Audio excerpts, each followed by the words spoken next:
want to welcome everyone to Collectors Showcase, a series dedicated to discovering the collector behind the collection. We've all heard stories about trophy collections, the rarest autographs, and even full master sets. But who is behind them? This series will reveal that and much more. The guests featured here are among the most influential collectors, personalities, and icons in the Pokemon hobby. Join me. We'll find out who they are, where they came from, and what they're doing now. A series created by the hobby, for the hobby. This is Collectors Showcase.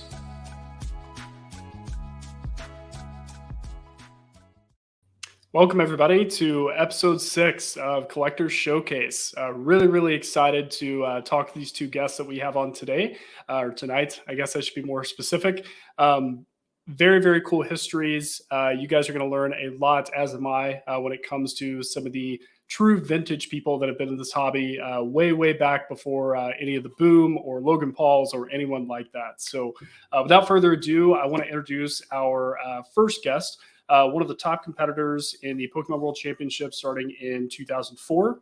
Between sharing great information on his YouTube channel, streaming at Whatnot at 5 o'clock in the morning, this is the strongest man in the Pokemon hobby, I would say, Mr. Joe Echo-based Collectables.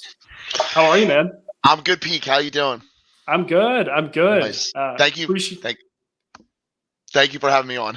Sorry. Yeah, no, absolutely. I appreciate you, taking the time and everything. I know you've got very early mornings looking out for the customer base. So. It's all good. I love doing these. So glad to be here. Really excited to talk to you. Really excited to talk to John. Yeah, it's going to be fun.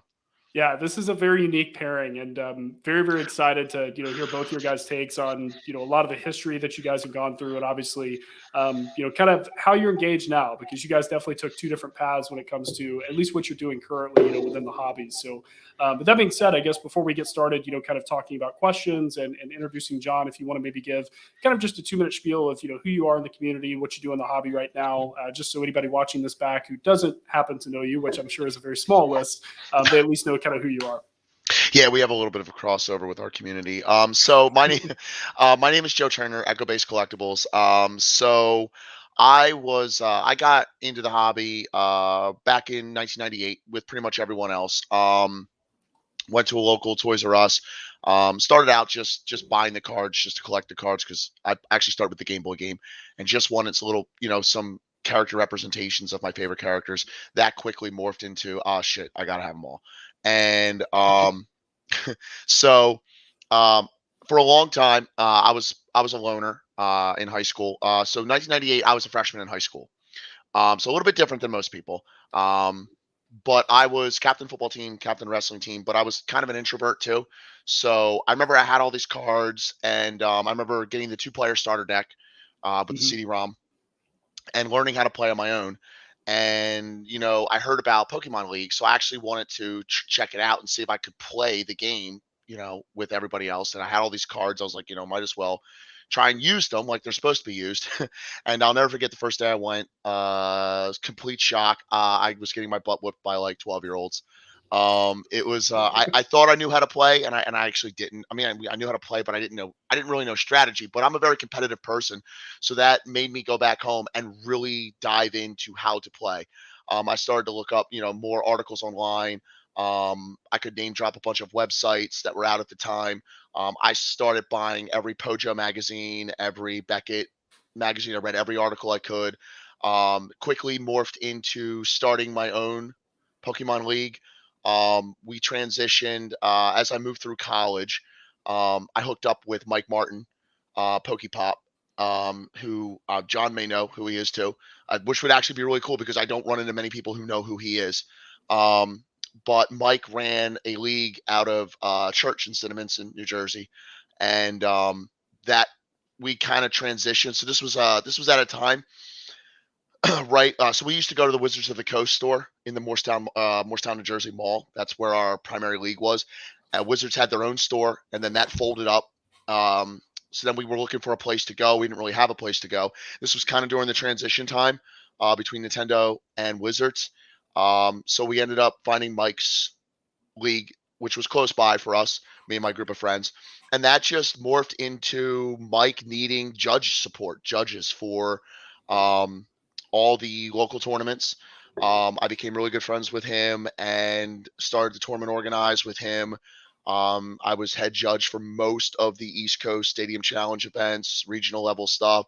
Morphed into judging at nationals a few times. And then, of course, I went to Worlds multiple times, fan appreciation tournament.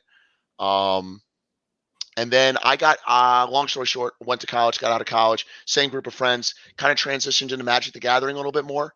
And I didn't have money to support two hobbies, and I still wanted to interact with my friends. So I got more into Magic, played Magic competitively for a while.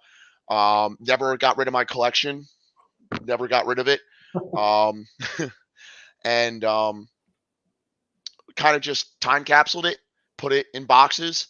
Life carried on. I met my now ex-wife. We wanted to start a family, bought a house, and I had this. Plus, I collect a lot of other things too, and I had a lot of boxes. And I always made her the promise that once I got a house and I had room to sort stuff, that I would start to unload some of this stuff because I wasn't using it. And it wasn't so much financial gain. It was more like, we don't have the space for this in our life anymore. And if you're not using it, you might as well sell it. Now, I knew that the cards had some value, but so once I started to do all this was right after Logan Paul. And I remember going online. The last set that I had purchased that I really was collecting and playing was Heart Gold Soul Silver. That was the last set that I missed. I missed Sun and Moon, I missed XY, and I missed early Sword and Shield. And I remember going online and just typing in Pokemon, completed listings on eBay, sort high to low. And I remember sitting back going, I have that. I have two of those. I have that. And I'm just thinking to myself, oh my God, like this is, what the hell happened to our hobby? Like, I don't like, what is this? This is not what I remember at all. Like, and we can get into it, but like, it's so ridiculously different. So that transitioned into me wanting to start a YouTube channel. Like, so I took a step back, and the more I tried to sell my stuff, the more I fell in love with it again. And I couldn't let go of a lot of the stuff. I couldn't bring myself to do it. But I had an idea of like, the more I watched on YouTube, the more annoyed I got watching Logan Paul, I hate to say it, but I'm not going to name drop too much, watching a lot of people that I'm like, these people have no idea what they're even talking about. Like, they just don't know. They don't know the history. They don't know. And I was like, I want to start a YouTube channel. And it's kind of funny because if you go back to some of my earliest videos, I have one of the original Pokemon YouTube channels. I was opening packs and talking about deck construction I have videos up from like 2010. Like, no one was even doing this. I'm opening Legends Awaken packs and tins and stuff on camera on like my little Sony Cybershot and putting it online. Yeah, this was pre-beard, if I remember correctly. Yeah, I was pretty young. I was pretty young and pretty overweight.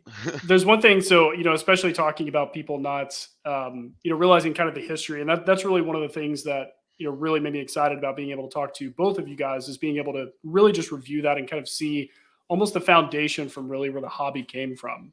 So I definitely want to get into it, and what we'll do just kind of before we go on, let me get Jon on as well. Please. So guys, our next guest, I'll be honest, I know a lot of you probably aren't familiar with him, and that's what I'm really, really excited to kind of share with you guys here. He, as a young child, traveled all across the country playing in all kinds of tournaments, the Super Trainer Showdowns, even was one of the attendees from the US to Tropical Mega Battle, which is legendary, in the hobby, if you guys are familiar with that event. Probably has one of the most interesting and historically important collections in this hobby. I don't know any person with a childhood collection that wasn't destroyed on the playground for the most part. So being that he's been able to keep them, to the pristine condition that they are today is absolutely amazing. So I want to introduce everybody to Jon Brooks, aka Blastoise Kid. How are you, Jon? Good. Thanks for having me on. Absolutely, man. Absolutely. So one of the things I mentioned, compared to Joe, is that, he obviously has gone into content creation, YouTube and things like that. And I know that you're more, you're in the real estate market, real estate professional doing that. So if you maybe want to give kind of a backstory of, who you are, what you came from. And I know recently, and I don't know when your Instagram started. It wasn't very long ago from what I recall, because I think I followed you at like 70 followers or something. I can't remember, but maybe just kind of give a history of that and kind of how you transitioned and actually posting some of the things that you grew up, collecting, or I guess winning would probably be the more accurate representation. Yeah. So I was playing 20 years ago, like 1999, right when it came out. My brother came home with some cards from school. I have two older brothers, and we all played together with my dad, and my mom supported it. So it's like a cool family thing to do. Shout out to my dad, David Brooks, who is also a judge. He's a Pokey Dad, or the side Pokey Dad. Love the shirt. Yeah. My parents got it for me for Christmas. So we always give each other Pokemon stuff, which is pretty cool. But yeah, so my brother came home with cards. We started realizing that we could trade cards and make money off of other people. Kind of like his kids were like, hey, like let's buy them and trade them and all this kind of stuff. And then I got addicted to playing the game. I really love the strategy behind it, and I would play all the time. And I found, even going through high school, if you're a winner, it's something. It doesn't matter what it is. Like, it's not nerdy if you win. So people would do write-ups in the newspaper and all that kind of stuff. So it gave me a lot of confidence as a kid. And then like the structure on how to win tournaments. It came over to Magic the Gathering. Actually won Magic the Gathering as well. Got a scholarship for college, and that really pushed me forward. But I just love the strategy card game. I'm not a collector. So if you're following me, I'm trying to sell all the stuff I got. So I don't know if you guys want to buy some stuff on this call, but yeah. we'll just work out the deal while we're on the Hey, what do you want for I just found these. I got like a bunch of them. Oh, sick. I got those too. Sick. Wait. I'm sure we'll have some fun with show and tell. I've tried to sell these things. We got these from Wizards, from the factory. We've got a bunch of like weird stuff that was the square cuts, right? Yeah, I'm definitely interested in those. I think I've got like 10 of them. But so ultimately what happened where I came from was, look, my dad is awesome. He got all this stuff and put it in boxes, and we haven't seen it for 20 years. We never gave a thought to it. We always had like the medals on this side and all that kind of stuff. That was cool. But my parents were moving houses from Virginia to Raleigh, North Carolina, and they were like, hey, we found all these boxes of Pokemon stuff. It was like Christmas morning. We opened up all the cards. No. My brother's basement. We're like, what is this? And then like we're all sitting there Googling like, hey, like what is this worth? And my dad was like, oh, I think I have the TMB deck somewhere. We couldn't find it. We couldn't find it for 2 days. And it was actually in an old Magic the Gathering deck box. And he opened it and we're like, no way. And then we found the second one. And we're like, wait, there's not a second one. There's only 3 out there. And then we found another one. And then my dad told me the story about how he got it. So we've got like all these incredible cards. He still has 2 more boxes that he's bringing down to me of stuff that we haven't really opened. So every time we just get a box, it's like, just like it feels the same as like Christmas. It's just opening gift and then figuring it out what it is and finding people who want it, because I don't really enjoy them. I mean, it's cool to have them behind me, but I'd rather have the money and get it to family that needs it. That's probably, so we kind of created a little fund for vacations for the family. So we can go do stuff. So we just came back from our first reunion. So that's where the money's going. It's going to help create more family memories. Because I already nothing's going to compete with the medals, man. I want to win. So my goal next year is to win Worlds 2023. So I've already. Let's go. Yeah, I've been practicing every week. I've got the Pikachu Arceus deck right now. And nice. It's been going really good. So I'm planning definitely to go to Worlds next year in Japan. And so I'd like to do that with some other guys that I know, and it'll just be a good time. Man, how amazing would that be to go from obviously playing and competing in the old tournaments, and then going here and just actually winning? I mean, that would just be amazing. 20 years later, I can do it, man. I mean, look, these decks are so good. You have to have the order of operations. There's a little bit of luck to it. It just depends on your draw, but like statistically, if you're playing one of those meta decks, you can get to at least the top 8 if you're a really focused player and you don't make mistakes. So I think I'm one of those people, so I'm going to go for it. And I'm already planning to go to 9 of the 16 regionals that have been put out. Wow. That's going to be amazing. And I'll call it now. Like when you get back from Worlds, we have to do this again and follow up on this, because that would be amazing to see kind of how well you do and what it's like, and that actually, it does lead into one of the main questions I had for you guys, because both of you came from, I know, Joe, you started kind of around 2004, I think, primarily with like Worlds, competitions and things like that, if I'm not mistaken. Jon, you were in one of, I mean, really some of the original tournaments back then, and obviously Tropical Mega Battle is one of, I'm sure, one of the coolest experiences you ever got to go through. So I'm curious with you guys right now, especially in the different spaces that you're at, how do you guys see the Pokemon community now versus when you were actually, competing and everything back in the day? And how is that so, I guess, what are the main differences that you've noticed? And either one of you guys can take this one. Jon, you're laughing, so you can go for it if you want to kind of describe that. I love it, man. We're all just like a bunch of kids. I mean, back in the day, it was like super competitive, and it's exactly the same. I mean, I'm just, when I go to the game shop, yeah, there's like 8-10-year-old kids, but now there's like the 30 to 40-year-olds. We did not have the 30 to 40-year-olds playing back then, so the age group has definitely changed. The competitive nature of it, I think it has increased on the card playing side. That's what I've noticed. It's just, but it's still like everybody just does it because they love it, and that's the best thing about it. What about you, Joe? So it's interesting. Jon is doing what I actually wanted to do also, which is get back into playing. I have not yet, and I really do want to. I actually might hit you up, Jon, for some games, because I would too. I really miss it.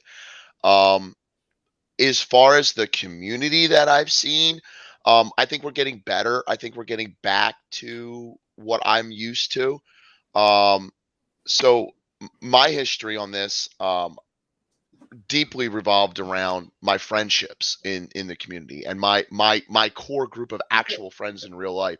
The same group, like I said, transitioned into Magic. So it wasn't, Pokemon was just a vehicle for us to spend time together. And that was probably, I mean, I'm talking like back in the day, like, Jon, like it wasn't that many people. I mean, how many people went to the STS? I mean, it was a lot, but it's nowhere near like what it is now. Everybody knew everyone. Like everybody knew, like in on the East Coast. So I'm from New Jersey. And everybody in my state, like whether it was New Jersey, Delaware, New York, you saw the same 20, 30 people over and over and over and over again. So a lot of why I played back then and a lot of the community, when I started back again during COVID, I didn't feel it. I just didn't feel that. And I'm trying to personally recapture that too. And it might be something, it might be like a unicorn, and I'll never actually capture it again. But I'm trying to get that feeling back, and something is different about it. And I can't put my finger quite on what it is that makes it not feel that way to me anymore.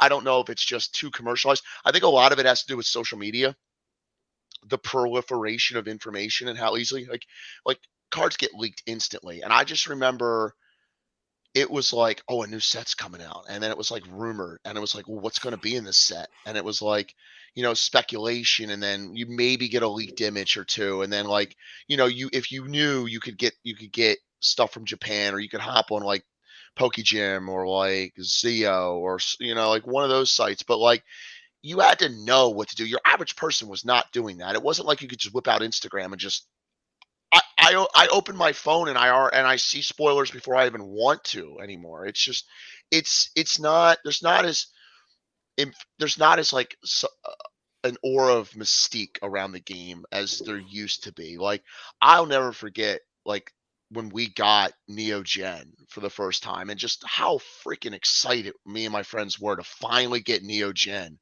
in English, because we had all the Japanese cards, and it was like we were making decks and playing them before we were allowed to use them.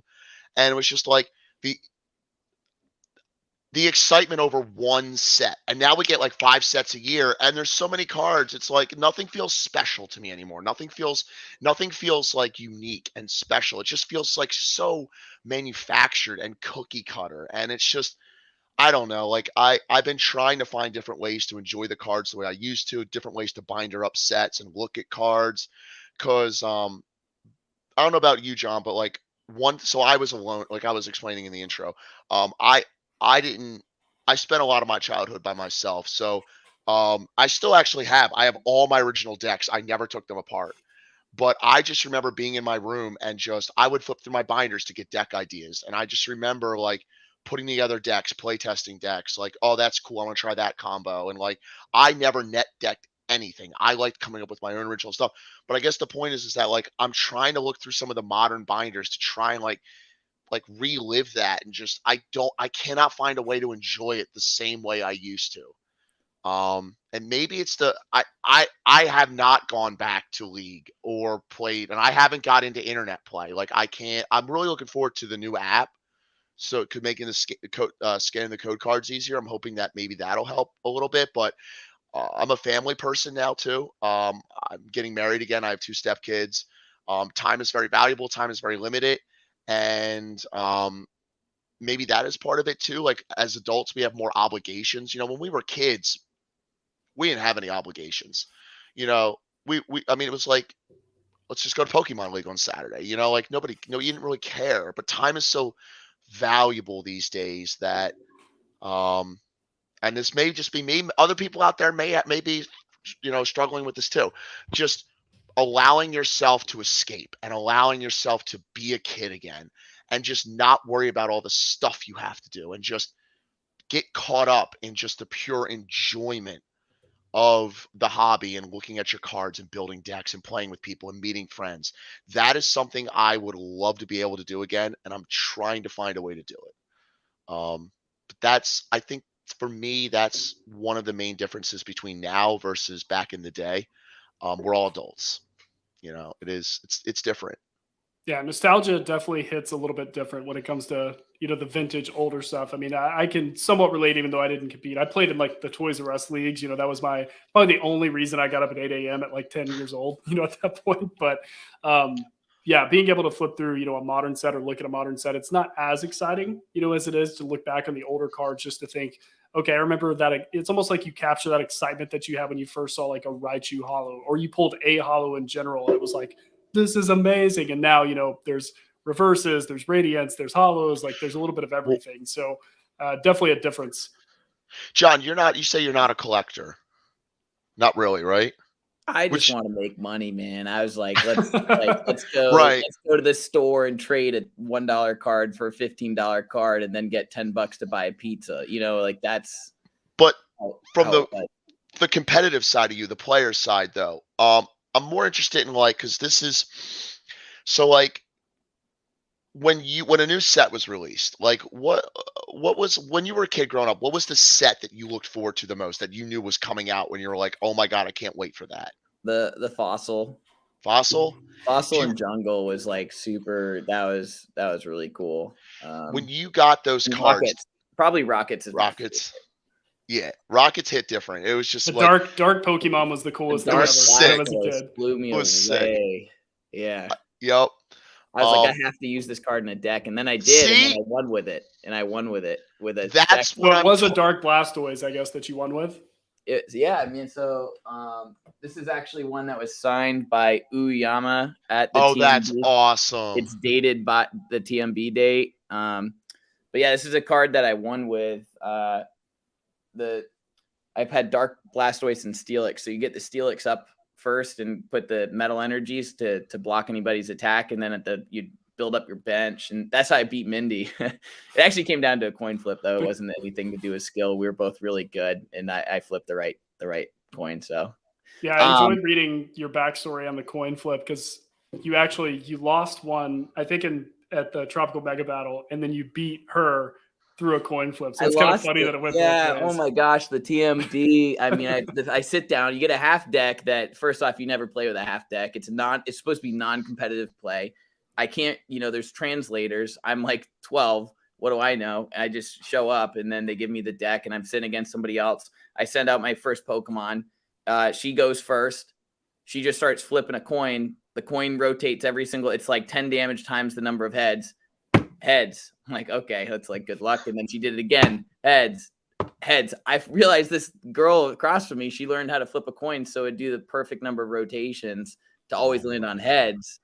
And so she just wiped the floor with me, and I was like, I can't even compete with that. Which it didn't matter because I don't think there was really a winner there. Maybe there was. I think there were some prizes there for sure, but I think you're just a winner to get there. But yeah, I mean, how are you supposed to compete with that? And then that's when they brought in the clickers, where you could ask somebody. If you I remember the clickers. Yeah, yeah, because I complained. Yeah. I'm like one of those kids that I hate losing. I will throw a tantrum. So I was like, can I like force her not to use the coin? And they're like, she can use whatever she wants. And then like the next year, they're like, oh, you have the option whether or not your opponent can make them use the clicker that's actually randomized or the coin flip. Yeah, when they made the next year, they were like, you remember that kid who just like flipped the table because we didn't have clickers? We got to get these things in here right now. Yeah. Dude, I completely forgot about the clickers till you just said that. Yeah, just kind of on that crap, man. I was just like, it's disappointing to get to the top and realize the opponent's just a cheater. So it's like well, it's if you not can fair. give maybe a quick backstory too, because I know, obviously we know what the Tropical Mega Battle is. We know what, TMB, all of that. Maybe you could give just kind of a quick overview of what it was and what it was like kind of going there and how they invited you. I know you showed kind of the invitation and everything. So that's such a cool item to still have. Yeah, we've got I've got the shirt here too. This one. Oh, that's so sick. Yeah, so I got them all for like every tournament I have a shirt that I actually wore, and so I framed at the tournament, so I framed them all.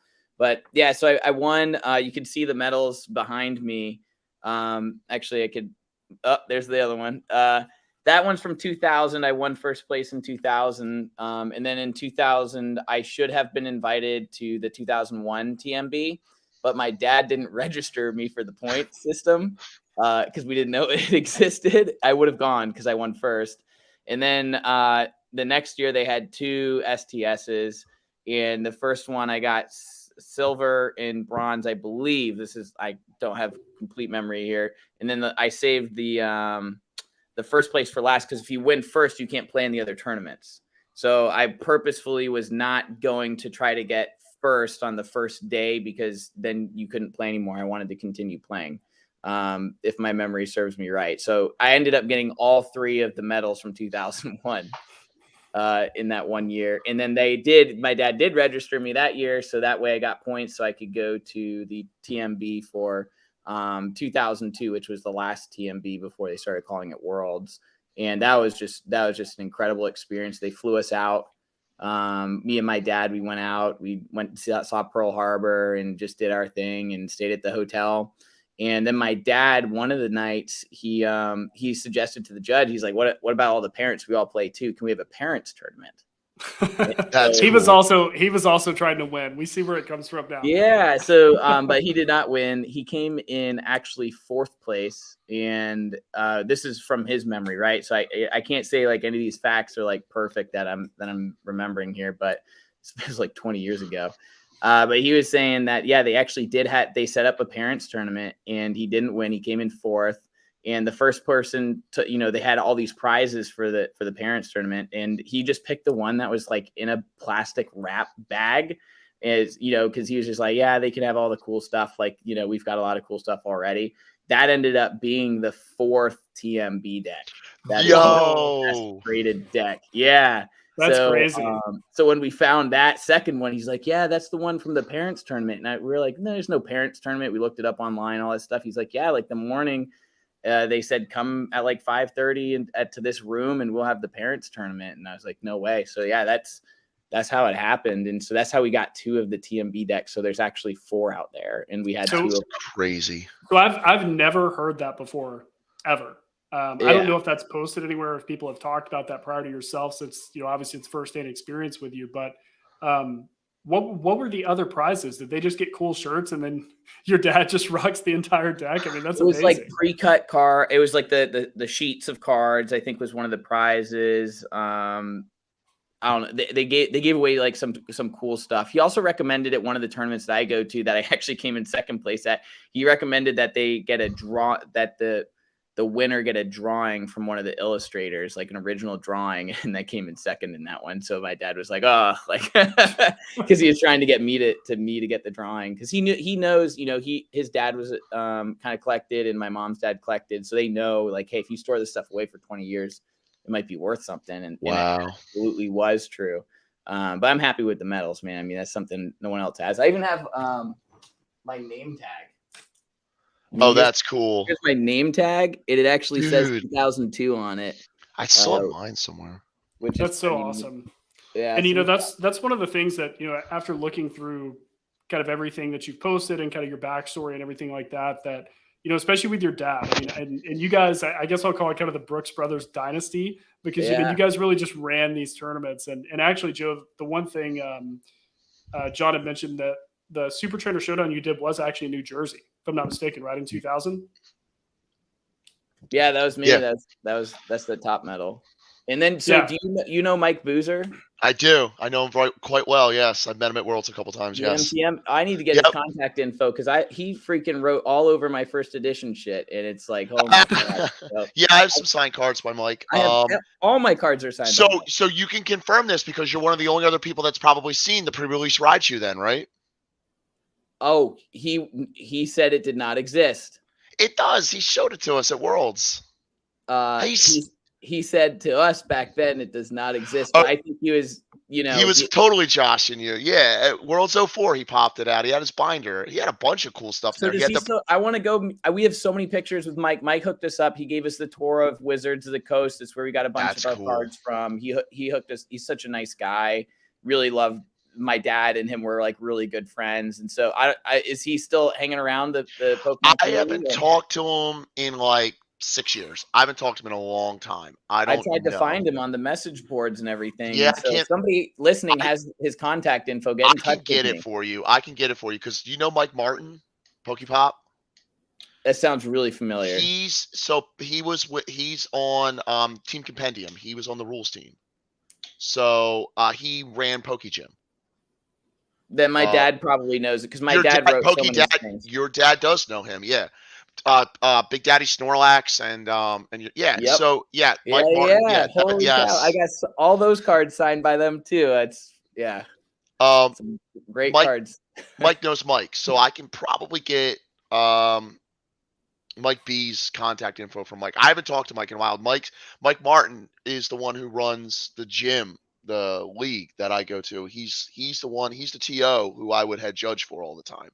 So yeah, I actually have a pre-release this weekend I could go to and get it for you if you want it. Yeah, I'll send it to you. Yeah. So this is part of why I was excited to get both you guys on, because I had no idea I knew that you guys would probably have crossed paths or maybe just knew the same people, but it's exciting to see you guys like, you know, name dropping and talking about the old stuff like that. That's amazing. Yeah, I haven't been able to do that with anyone in like years. Probably 20.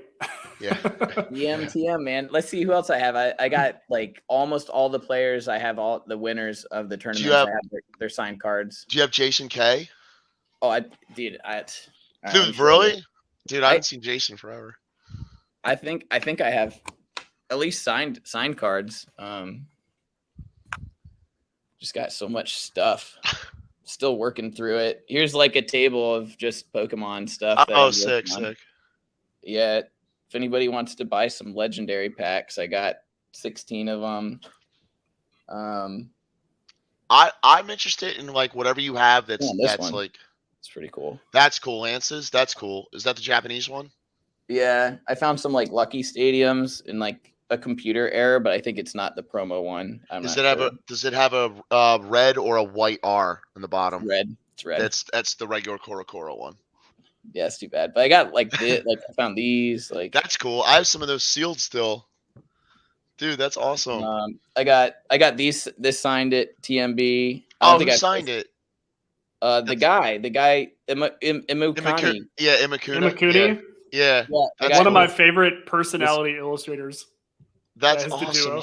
You need to get those graded by PSA. I got this one. Like I have like maybe 20 of these that are signed. You need to get those graded and authenticated. I'm telling you. Oh, here's a DMTM one for you, bro. Oh, let me see. I got a Weedle signed by Avita, and it's signed by DMTM. All right, hang on. Let me find. All right, dude. Like, come on, man. A Weedle. Dude, that's hilarious. Where's my... Okay. Let me see what else I got over here. I think I have like Pictures in here. 40 cards. Oh, you'll like this because when we were at the tournaments, they were making all the fake cards. Yeah, Zio. I still have some of their stuff. Oh my God, stop. I have all the fake. The fake cards are better than the real cards. They're now, great. They're great. Because I don't even recognize some of the Pokemon they're making. It's total BS. Like they're running out of stuff to do. But Dude, I got hang on. Little Cleffa. Oh, that's so cool. Yeah. Little Cleffa, Team Europe, Little Cleffa. I got the fake Team Belgium signed cards. So here's one, Dark Apprentice Steve, who worked for Wizards. Dark Apprentice. He was Mike's. He was like Mike's protege. I have that one because he liked me out. Who's Mount Pat? Sounds so familiar. I have DMTM Mount Pat, and then I have something me Benson at the bottom. I don't know what that is. I don't know who that is. Do you have any by MTM? Do you have any by the other Mike? I have Kyria. I don't know who that is. Some of them I can't even read. Oh, Eddie. Dude, I remember these. Eddie Guerrero. Christian 4. That was a player. Yeah. So, John, with all the people that you actually got to meet while you were competing, who did you have a person that you were the most excited to meet, or anybody that was kind of the best interaction? Imakuni is like somebody I think that would be really, really fun to meet. So I'm curious if any of those people, whether it be illustrator or, not a player, but like someone actually like who illustrates the cards, or the president of Pokemon, I think you mentioned you met, like any of those people. Man, I was more excited about like the glazed donuts and the bacon at the buffet. Dude, yeah. I'm just gonna be totally honest. I was just happy to hang out with my dad and brothers and eat some unlimited bacon at the buffet every morning before the tournament. So, Maple bars. And I was so nervous at the tournaments, right? Like my stomach would turn, and I had to go to the bathroom, and like all this stuff. I would stay up the night before, all stressed. But I love that. Like I loved it because it's just pressure, and I would always perform better. I was so focused on myself and like trying to win that I really wasn't focused on like meeting people. And I mean, I remember everybody, but it was aggressive. I mean, people were coming up to me asking me for autographs, and people were asking me so many times for autographs. My dad's like, you just need to get some dark Blastoises and start autographing them ahead of time, and then just hand them out to people when they ask. And I still have like my own self-signed Blastoise kid autographs. And then my mom, this is the legit shirt that I had from like 20 years ago that I wore. My mom made this for me, and back in the day, it was not easy to make these, 20 years ago. So it still fits. I was a big kid, so wow. Yeah, it's pretty cool. But yeah, I was just happy to be with my dad and my brothers and having a good time, and not have to be in school all day and all that kind of stuff. They'd take us out early to go on these trips. And so if I win a trip, I get to like skip school for a couple of days. Yeah, John, you were definitely motivated to win just for that itself. How old were you? I was playing between 8 and 12. Okay. All right. I was born in 91. Okay. So when it came out, I was 8 and I got addicted. And then I won the 2000, and then I won the 2001. And then I went to the 2002 TMB. Yeah. Did your dad, was he the reason that you and your brothers really got into cards? I know you said that, and I've seen you talk about this like on Instagram, but I think you mentioned it earlier, that he was into cards, and I guess his dad was into, or not cards, but maybe collectibles, I guess, or collecting. Just stuff. Yeah. Did he get you guys into Pokemon, or was it something that you guys started and then he kind of said, hey, I'll do this with you, and then just really took it seriously and took you guys everywhere? I mean, it was not hard to get into Pokemon back then because everyone was so amped up about it. But yeah, I just remember my brother coming home with cards, and then we'd go to camp and we would just like trade a beautiful, like a Pikachu that was like not worth anything for something that's really valuable. And we just kept doing it over and over again. So it wasn't really my dad, it was really my brother. And then my dad supported it by bringing us around to the card shop. I mean, we used to go to this place in Annandale called the Lucky Frog. And it was just this trailer with one bathroom. It was pretty grimy. Dude.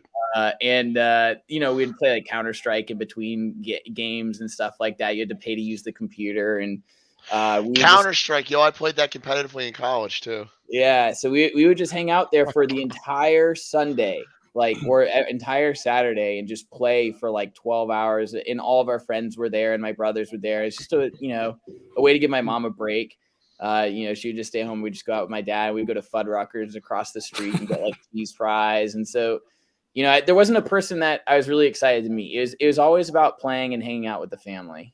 I didn't, when you're 12, you don't even care if somebody's like the head of the Pokemon company. I mean, I have cards signed by him, and I shook his hand once, but I'm like, whatever. I just want to get back to playing and eating food.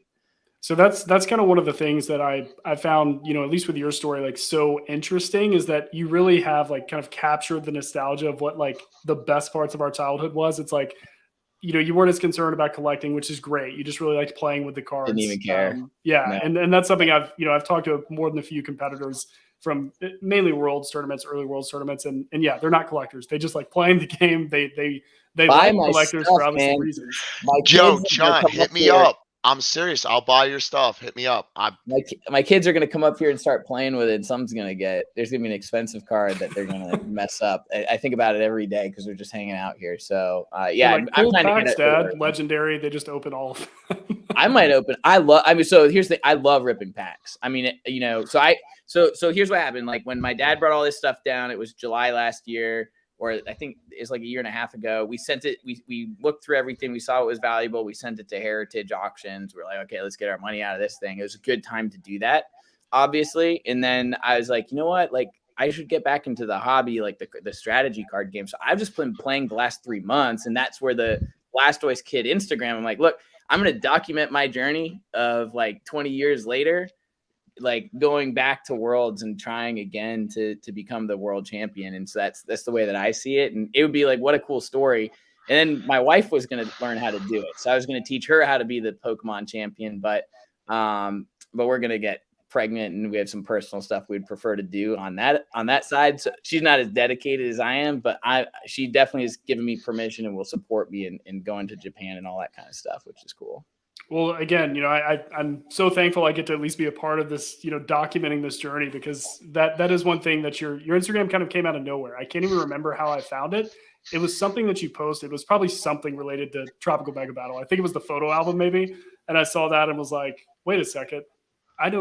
Only people who competed in this have this, or it's, a collector just showcasing it. But I was surprised at how many people are still doing Pokemon like this. And so, yeah, like my first one was of me.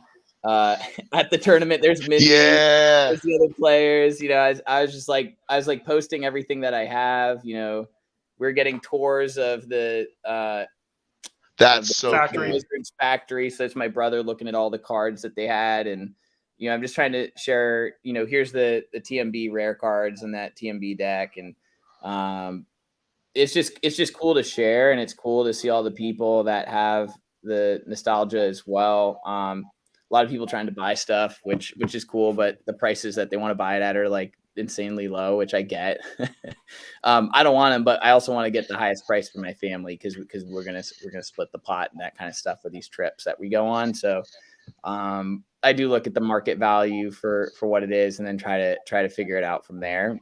It is difficult selling cards. I'd much rather flip apartment buildings and houses than selling cards. I mean, it's crazy negotiation styles of these people. Well, so you got involved with Dick and Jane's though as well, right? Are they helping you, I guess, kind of liquidate some of the inventory that you have, or what does that kind of relationship, I guess, look like? Yeah, so I went to Wokey Pokey down in St. Augustine, and then one day I just like searched on Google like Pokemon shops near me, and Dick and Jane's came up and Cool Stuff Games, and I just like stopped by Dick and Jane's, and Vince was there, and he was like a super cool dude. He's like, it's a family-owned shop for 20 years. And I was like, well, like I have all these cards. I don't know what they are. Can you help me get them graded and tell me what they are? And so he did. And he's been a really cool guy. Cool. And so he's got, I don't know, I mean, a couple thousand of my cards right now. And he's selling some of them, and he's doing a good job. So I appreciate that. We've got a ton of stuff out to PSA. So he and his team went through my cards and figured out, okay, which ones are good condition. And we figured out like, hey, if it's more than $300 a pop, let's go get it graded. If it's less than 300, then let's try to find out who wants this raw. I want other people to have my cards because I don't enjoy them and I don't want them. I don't want them bogging up. Like, I know there's other people that love them, but like, calm down, Joe. I want to compete. Better. I saw those square cuts, and I'm in. I collect square cut cards, and not a lot of people do. I mean, I haven't seen anybody else with the Umbreon or the Espeon. I don't. Hold on. Do you have those? I don't have the Umbreon and Espeon. I got 2 Mewtwo's base set. Oh, that's sick. So I got 2 Gyarados' base set. I have the Ninetales base set. Oh, cool. I have the Ninetales base set. Hitmonchan? I don't have the Hitmonchan. I don't have the got Hitmonchan. 2 Hitmontops.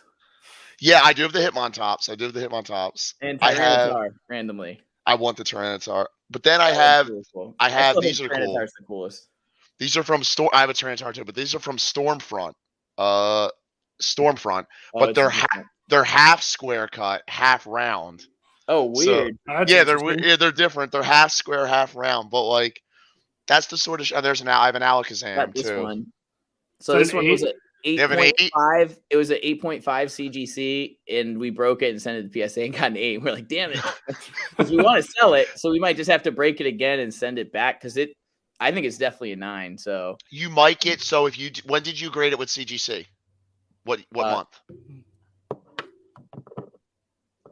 Oh, it could have been like a year ago, actually. So here's what you do. Heritage, they didn't sell it; they sent it back. So here's what you do. So I made the mistake. I bought my friend's collection, Tony, who actually played also around the time we did. So I doubled the size of my collection, and I was an early adapter of CGC. They are known to have graded way harsher in the beginning than they do now.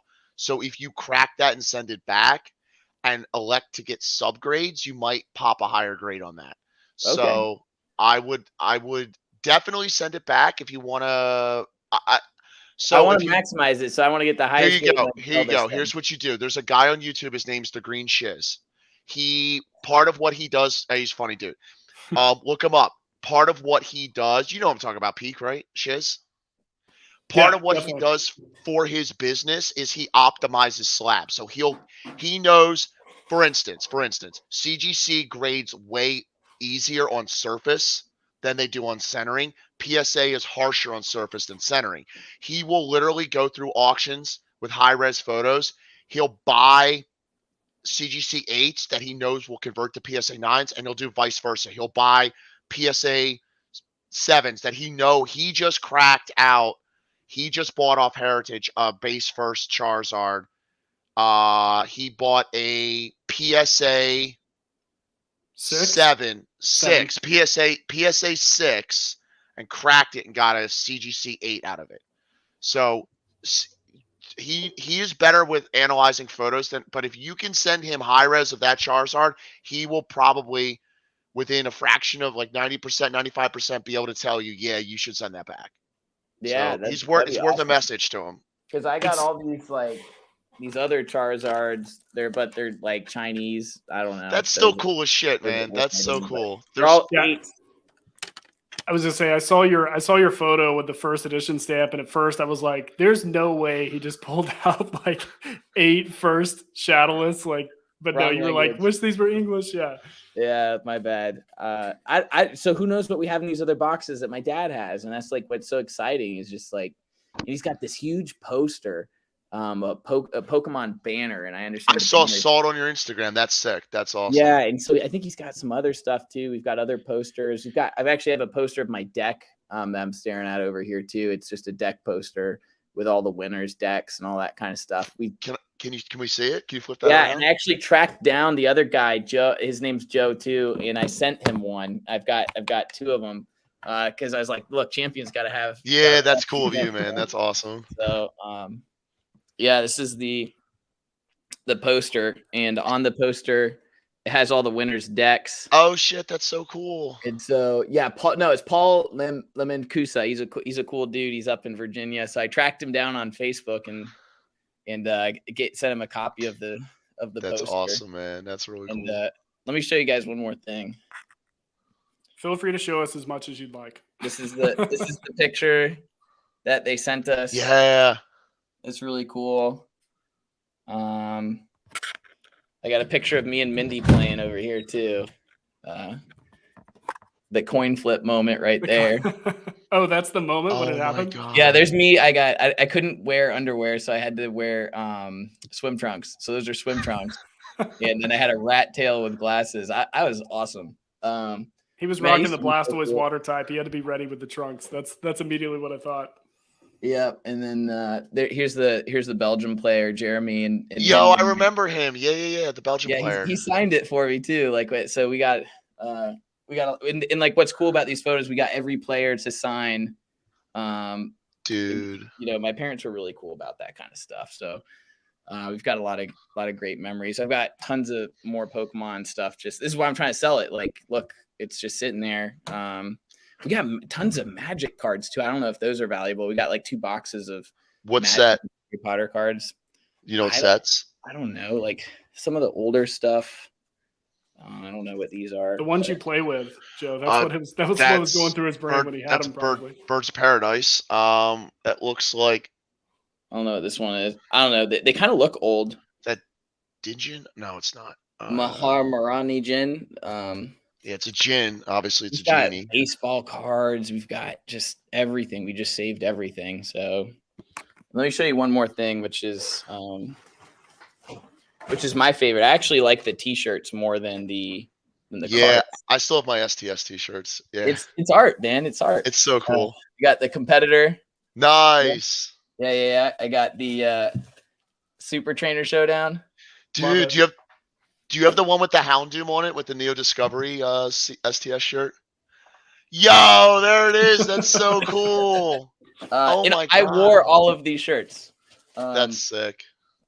Yo, I haven't seen that in forever. Every tournament that I played at, I have the shirt. And then this one. That's the one I was talking about. That's the one I have. That's the one I was talking about. Yeah, it's pretty cool. I mean, the shirts are kind of old and beat up, but they're just really, really neat. And then I have those box toppers that are coming back from PSA, and they're signed. Oh, the Legendary Collection ones. So you did end up sending those off. Yeah, they're off with PSA right now, and so those will be cool. I don't know if I'm going to put them on my wall or something, or if I'm going to sell them. But autographs are really popular right now, so you might want to look. You guys want to see some autographs? Yeah, let's check them out. Let's do it. Let me see. I don't know who these people are, but they signed our cards. This is just as fun to watch, by the way. Yes. I typed in chat earlier. I was like, I'm watching as a fan of this collection I've as got much red as you cheek guys are. Pikachus. Are those nice? Special? Yeah, base set red cheek shadowless Pikachu. Yes. Are those worth something? Oh, I got. So I'm like really like I think about ripping it every night. Don't rip it. The Fossil, the Jungle. I've got the Team Rocket first. That was the first. I got a Triangle. That's worth a lot. That Triangle pack. I got a base. I don't know if this is shadowless or not, but I got base. I got the Neo. Another Neo. Oh, I got another Neo. Oh, I did rip one of these on accident. Well, it wasn't on accident. I wanted to. You ripped an e-reader pack? I couldn't help it. Oh my God. It was just right in front of me, and I was like, I got to do it. And then Sabrina. Wait, go back to the e-reader pack for a sec. Yeah, I got. It only has one card. It's the McDonald's. Yeah, those are the McDonald's e-reader cards. Yeah. I opened one. What did you pull? It's I don't know, something stupid. It's in my car. I think it's something. He said something stupid. It just cracks me up because especially from talking to competitors and stuff, like collectors just lose their minds with this. And he's like, But I do both. So I open a legendary pack here. How do you? No, don't, dude. I got them right here. Should I open them? Dude, maybe not open them all. One? I'll tell you what. I'll buy one. Oh my God. Let's do it. Well, let Chad decide. It's like $1,000 pack. It's like $1,000 pack. Yeah, you want me to? Here, which one do you want me to open? We'll pick one out. Wait, is there chat? Are we live? Yeah, we've been live this whole time. My parents, my family won't be happy, but they probably won't. Oh my God, Mason and Old Score in here. Basic. Oh my God, I didn't know anyone was actually in the chat. So I thought it was pre-recorded. I didn't know we were live. No, live. Oh, hey, there's like a lot of people. Whoa, there's like a lot of people watching. What's up, guys? Dude, Basic. Oh my God. My upstairs, my house. Mason. So which one should we open? Should we open this one? Don't open those. I'm gonna let you pick. If you want to open one. Which one? Do not let him open those. I mean, hey, legendary. Chat wants it, so. Do you have okay, stop, guys. Someone's about to drive to my house. Hey, I'm in a gated community, and I do have weapons. So do you have penny sleeves handy? I mean, do you need them? I'm just kidding. Yeah, of course. You collect those two. All right. So which one? So like, which one is it? This one, because this one would be cool to open. Because look at it's got the Charizard. John, don't open those. I have 5 of these, so I should That's open $5,000 you're holding. Just let's open it. Like, do it, yeah, man. but if there's a Charizard in there, it could be worth a lot more. Let's do it. Why not? Hey. All right, let's do it. Let's do it. All right, I'll open this one. All right. Oh my god. And it better not Joe's gonna be buying enough stuff anyway to pay for it, so we'll be good. Well, I remember I got these for free because they're out of my parents' basement, so it's not the same to me. This is awesome. All right, we're gonna open. Oh, wait, hold on. Let me this one. Here, I'll throw you on. Yeah, so you're soloed right now. All right, cool. Oh, look. We actually sent these to Heritage and they didn't sell them. That's weird. And they sent them back because we were trying to get them to sell everything and it kind of took a while. So we were just like, just give them back and we'll do something with it. Someone's just in the chat saying no. Yeah, dude. I can't. Oh, that's great. Guys, come on. Is this a troll for real? What is I don't know. Hey, so if you guys want to buy any of these cards, they're for sale. John, we all want to buy them. You want to buy the pack? All right. Wait, so does each legendary pack have a reverse holo? Every legendary pack has a reverse holo. Yeah. All right. Ooh, this one's minty too. So like really crispy. So how much is this worth? It's probably around hang on. Last time Probably I checked, close. there was $1,000 packs. 1,000? All right. All right, let's see. Oh, I love it. He just starts opening it after he gets so the answer. fresh. Let's make it happen. My hands are sweaty. Should I go clean them? Oh yeah, so there's one on eBay right now on auction with 5 days left at $1,200. Just to let you know. It's at 1,200. Yes, I'm telling you not to open these. It's already opened it. He already opened it. All right, cool. So, Mysterious Fossil. That's legendary. Yeah. Oh, there's a hollow one at the end. It's at the end, right? Yep, it's at the end. I don't know the pack trick off the top of my head. I think it actually is. Whoa. Wow, that's unusual. Double common. That's unusual. This is a good one to live stream then. Kabuto. Fossil reprint. Too late now, somebody said. Base set. Come on. I'm going to get a Charizard of each one of them. Be amazing. What? Did you just get 2 Geodudes? Rocket. Team Rocket. Well, this is all fighting. Oh, there you go. That's your rare. Nice! You pulled the Charmeleon. Awesome. Dude, sleeve that. Sleeve it. Is that good? What's the back look like? Is there any white spots on the corners? Let me get it in a sleeve. Yeah. All right, dude. Sleeve. All right. There we go. Nice. I cannot believe you just did that on camera. Dude, that is amazing. You open another? Stop. No, Stop I can't do that. It's really minty, bro. Is there any? What do the corners look like? Do the corners have any? The back corners? Do the back corners have any white specks on them? Like even little? No. All right. Probably at least a 9, if not a 10. It's probably a 9. CGC 10 for sure. I mean, the Magneton's probably not worth anything, right? Is it the hollow or the? I couldn't tell. It's non-hollow. Not that much. Yeah. Well, that was fun. Dude, that's so awesome that you just did that. Yeah. Thank you for opening that for us. Dude, I can't tell you to go through all of your inventory. That'd be nuts. Not that it's possible. Someone's going to buy it. So let's see. Let's check sold on a Charmeleon 10. I'm just reading chat while you. Yeah, someone's saying 1,500 for a PSA 10. I mean, hey, look, if somebody wants to buy it. All right, so a 10 went for 1,500. Yep. Really? Yeah, and a 10, but you'd have to have it'd have to be. You'd have to see it in a higher res photo. But you could have just went value for value. That means I got to rip another pack. No, so I'm cracking up at John Doe. That's cool. You're putting this card in today's stream giveaway. Oh yeah, that's really nice of you. Let's put it on the stream for the chat. That's hilarious. Yeah, I saw the rappers were even going for something, so it's kind of the crazy. Are these packs. Why are these ones so rare? Is just because of the reverse hollows? Yeah, so the firework foil. So I want to know if you were the same way as me. I could not stand the firework foils when I was playing because I couldn't read the damn card across. I remember trying to read the card my opponent would have, and I'm like, I hate that thing. I can't see it. Yeah. But now everybody loves them because they're so unique because they never redid it. Someone just said I'm physically ill. Sorry, I'm trying to listen to what you're saying, but the chat is just like ridiculous. Hey, one thing just real quick, John. Did I rip and one I'll of let you keep these? going, Joe. I've got The a lot vending- of these. Is that the vending No, sheets? I mean, Probably not. Should I the thing rip about them? here's the thing about the vending sheets. They're probably so you can probably get it more from them by actually taking them out and grading them because PSA 10 vending actually does go for a lot. I have some of those too, but I think you'll probably get more by peeling them and I got grading 20 them. of them. Yeah, I mean that's up to you.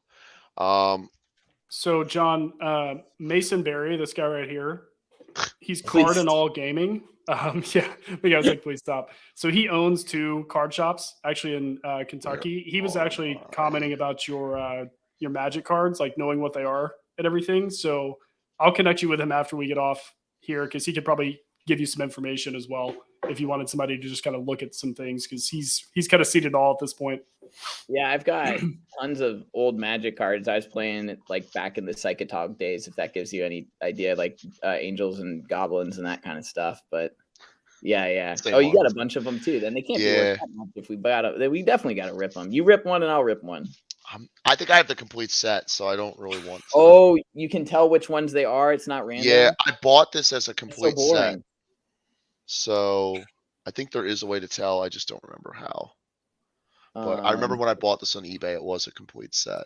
So a quick question for you, John, as you guys are ripping these things. So you said you did win a scholarship from playing Magic after you played Pokemon. Got Is that the right? binder. Oh, that's cool. I haven't seen that in That's forever. sick. That's sick, man. I got this binder too. I've never seen that one. That one's awesome. Yeah, they're the binders are cooler than the cards. Sorry, collectors. They are. They're really cool. Yeah, so I won Magic the Gathering using Angel's deck actually because I thought that the Pokemon thing was kind of lame. After a certain while, which was a big mistake, and I started playing with the Magic guys who are like the guys that would like smoke and curse a lot, and I thought that was like the cool thing to do in 8th grade. But so I won a $1,000 scholarship at one of the local tournaments, and that was pretty cool. That's so awesome.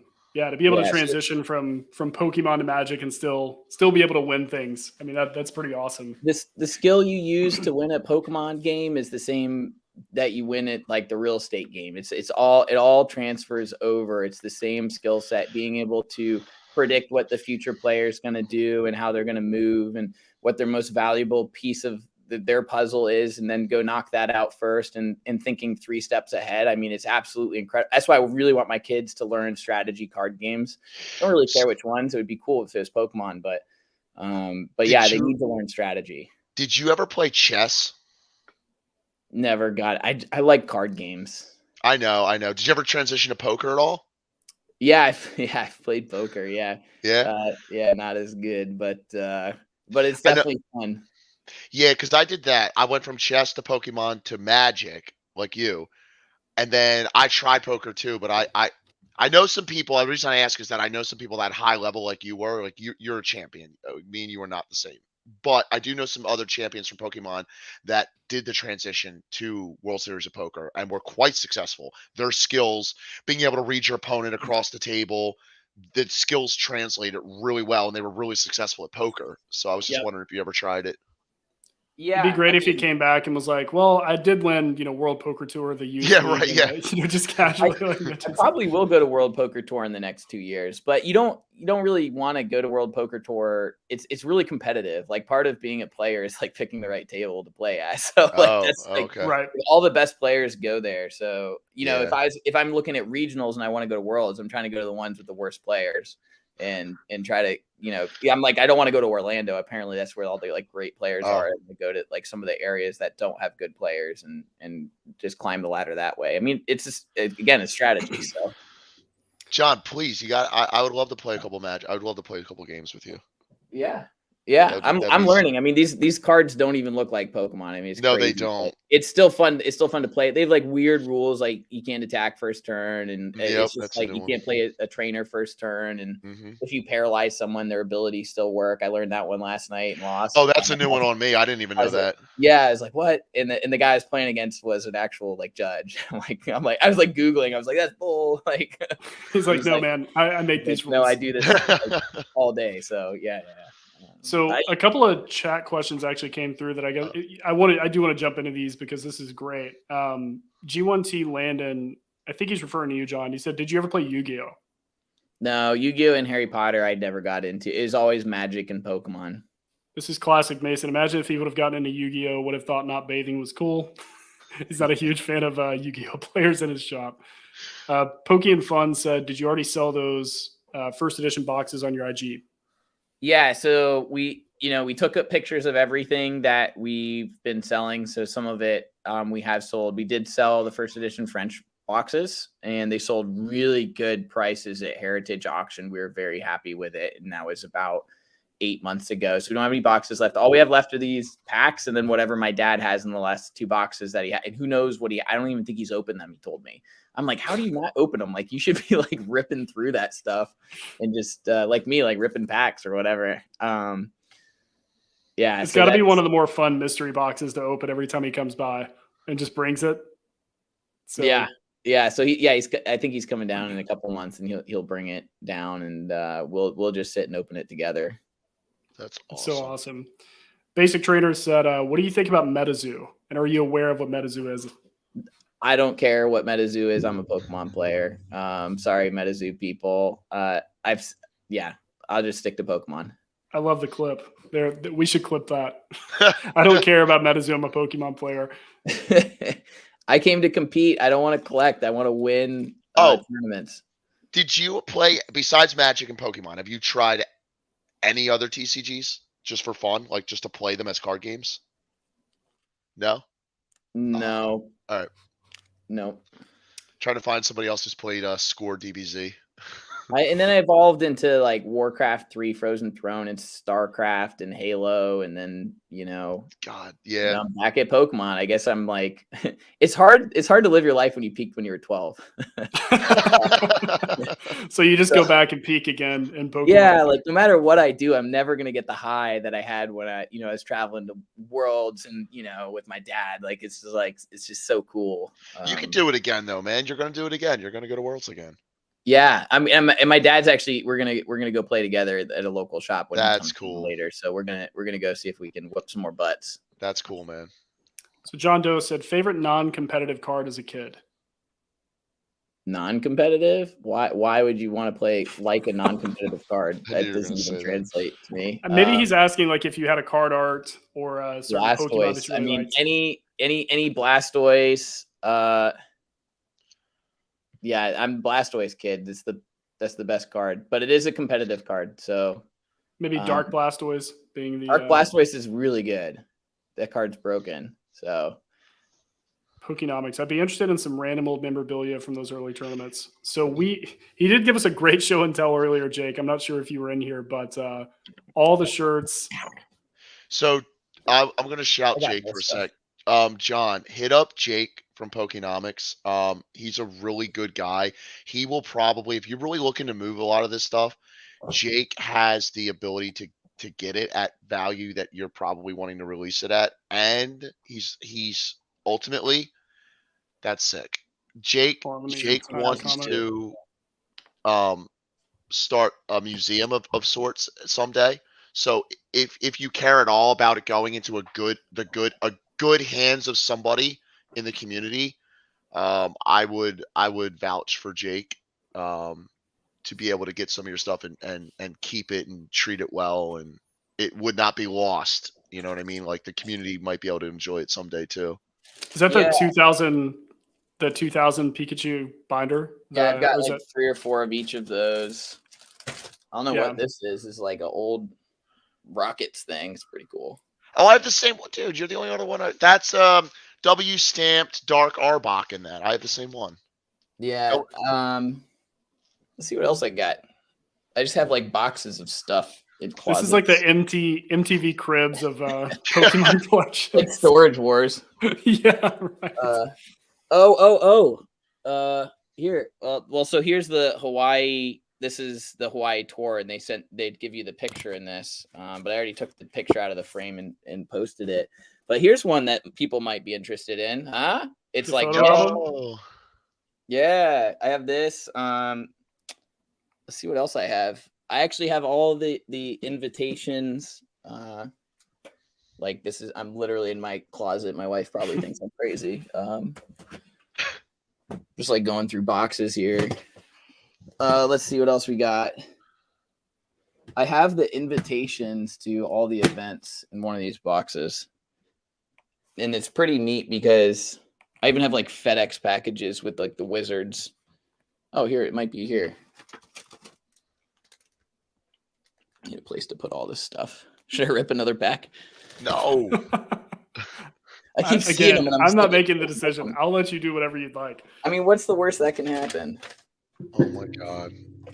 I mean, one of them is going to be shiny. You can't lose, right? That's the whole point. Do you have any Neo Destiny? Yeah, I've got 3, I think. Do you have any first edition Neo Destiny? Oh, so this is cool.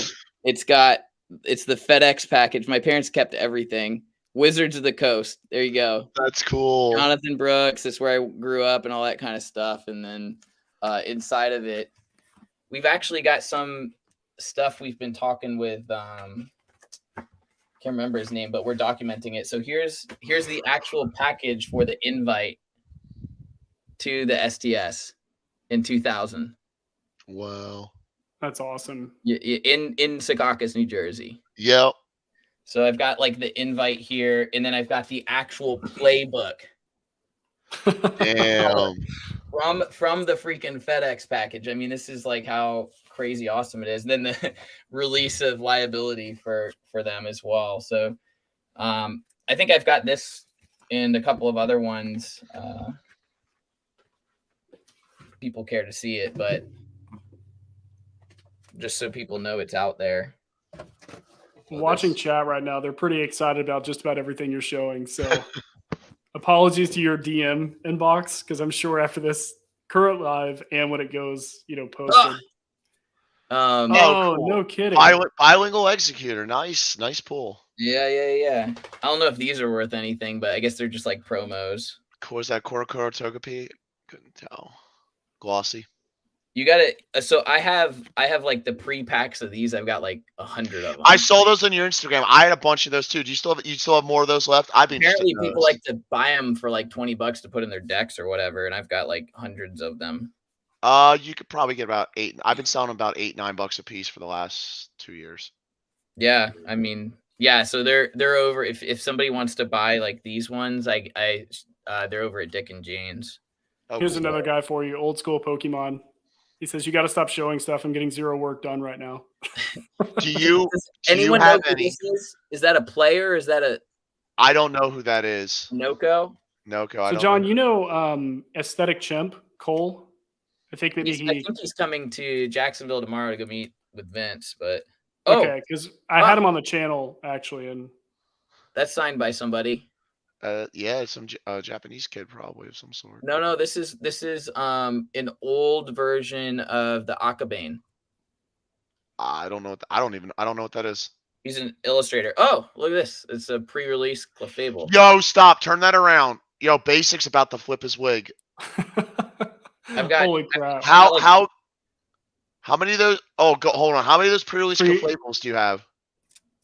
Is this one worth anything? Probably not. I don't know. No. Not as much as that pre-release Clefable. You guys got to tell me this one. The Oh, here's DMTM, bro. Yo, there you go. That's sick. What do you want for it? I've got like both versions of pre-release. Like one of them's kind of yellow. The red.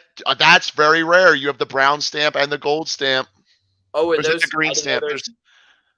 What color are the pre-release stamps on those? They both one's the same. Brown and one's yellow. Yep, the yellow one's very rare. Really? Yes.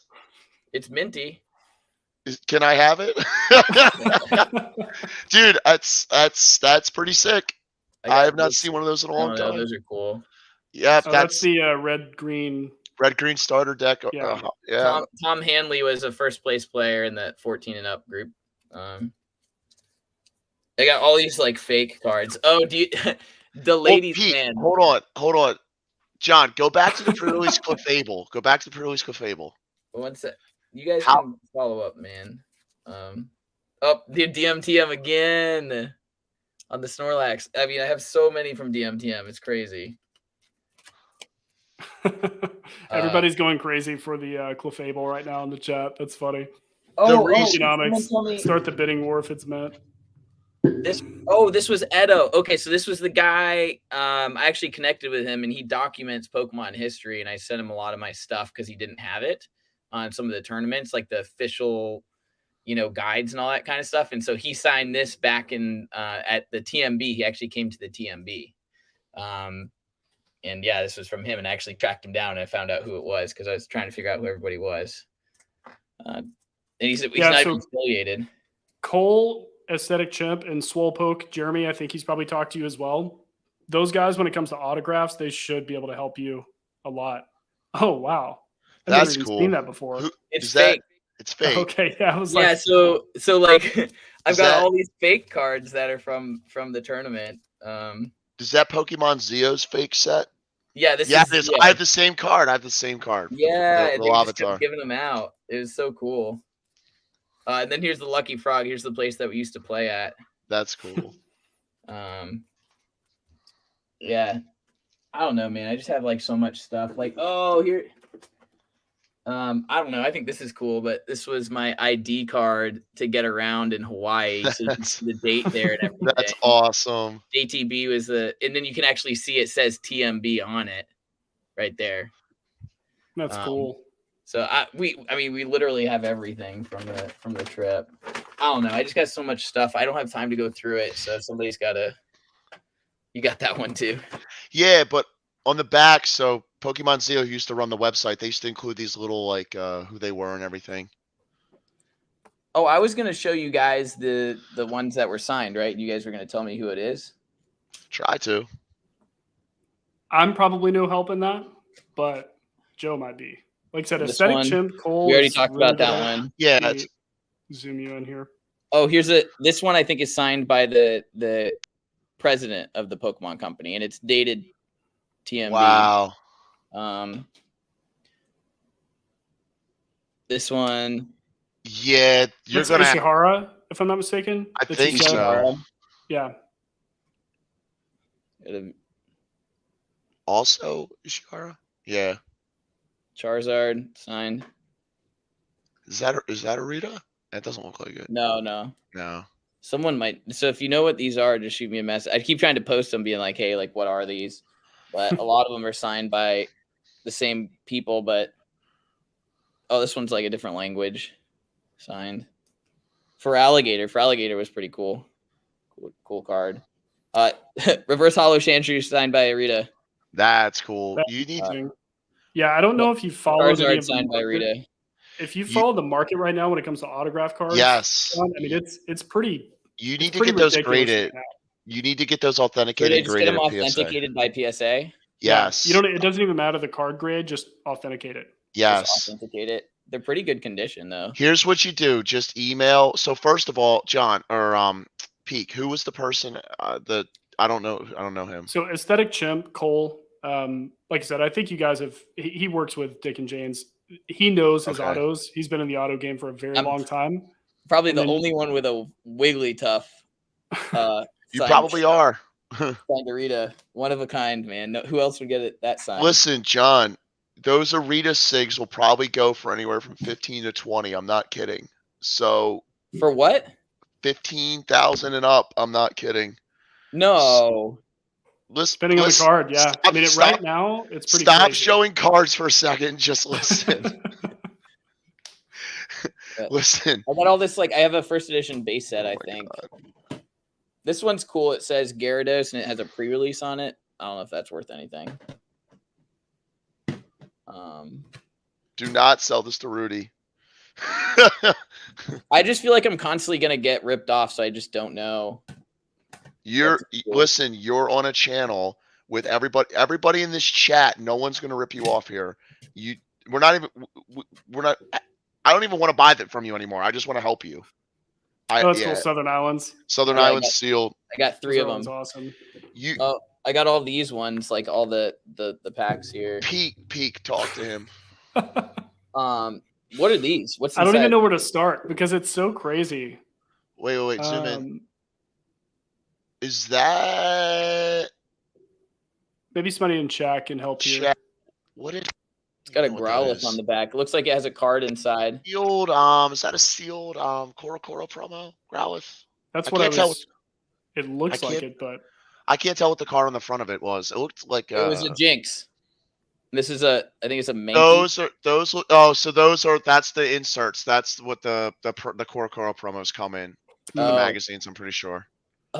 So like damage counters original. There you go. And then this one's like a Slowbro, I guess. Yep. Or again, yep. Oh, that's it. That's what's his name? Slow King. That's another Japanese promo. Oh, Mini. Begins with an H. I can't remember. Yeah, Jinx. Coro.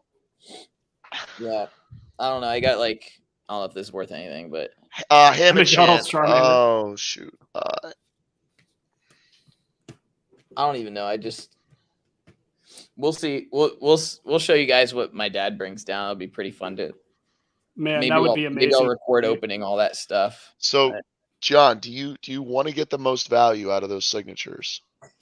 Yeah, I mean, I don't want them. So somebody, but I want to be paid. I want to be paid very handsomely for them because other people don't have them. Here's what you do. You have to first, I wish I could tell you exactly who each one of the signatures are. You have to figure out who they are. But once you figure out who they are, PSA, email their customer service, say, I have signatures. They will send, I just did this. They will send you a list of approved, authorized artists that they will authenticate. And you just submit them with their forms. It's like $20 a sig plus encapsulation costs. Around 20, depending on who the artist is. But you are talking serious money. It doesn't even matter what they grade. Recent heritage auctions, then just send them the heritage, like you've been sending all your stuff. Recent heritage and PWCC auctions for signatures are really getting up there.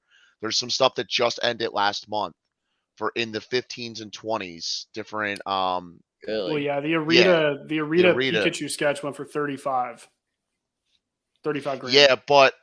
Who did the was it Golbat or was it Crobat? Who did the Crobat? That went for even the Crobat went for what, 15? Yeah, well, 7, 8. It was remember. I think it was a lower one, but yeah. It was a lot of money for a Crobat. So that's find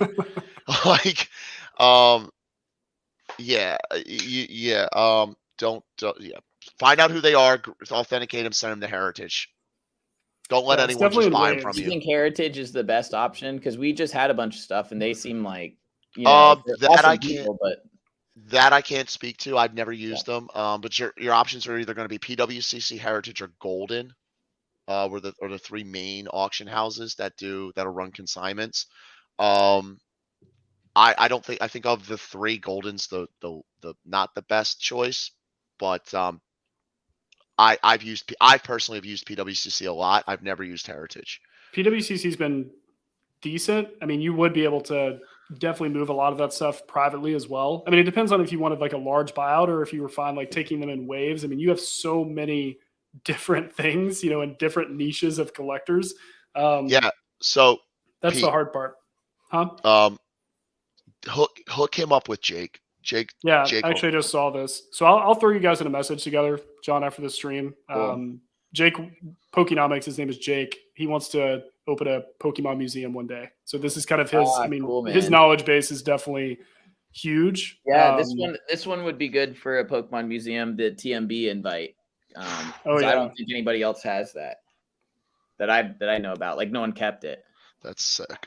Yeah, I've only seen a photo of it on Reddit. That was probably for me then. Yeah, then I know you're using it. There's people trying to figure out how many of each language went to the tournament. So, Yeah, I mean, look, like this stuff is really cool and it's really rare, and I just want people to enjoy it. I don't enjoy it up in my room where I think my kids are going to come in and destroy it every day. So, Yeah. and Mason Berry's going to flip out. I think he's flipping tables over there. Looking at the chat here, it's awesome. Mason, say something that this is just making me upset at this point. Yeah. He's just watching it get opened. Yeah, just watching the legendary pack get open. I mean, isn't that what it's all about? Is like to have fun and rip stuff. I mean, that's I completely agree with that. I think, once you get to a certain amount of price point, I think people just kind of lose their minds about it. But, again, it's all a mentality of, collectors versus people who, and this is a conversation I've had a lot with people, is because I've talked to like Worlds competitors and stuff, and ones that primarily don't collect. Usually it's like they got cards for free. So I guess there's not that like financial like burden, I guess, on you as much. You're like, I've got 5 of these, so yeah, I'm good. Obviously not everybody, but I get it for sure. Yeah. Well, guys, yeah. Any other chat questions? I'd love to get answered. Just to kind of wait on those to come through. This is actually kind of a related question, I guess, because you guys are a little bit of everything when it comes to this. What do you feel drives like Pokemon today? Is it more competitors or is it collectors right now? Collectors. Any idea, John?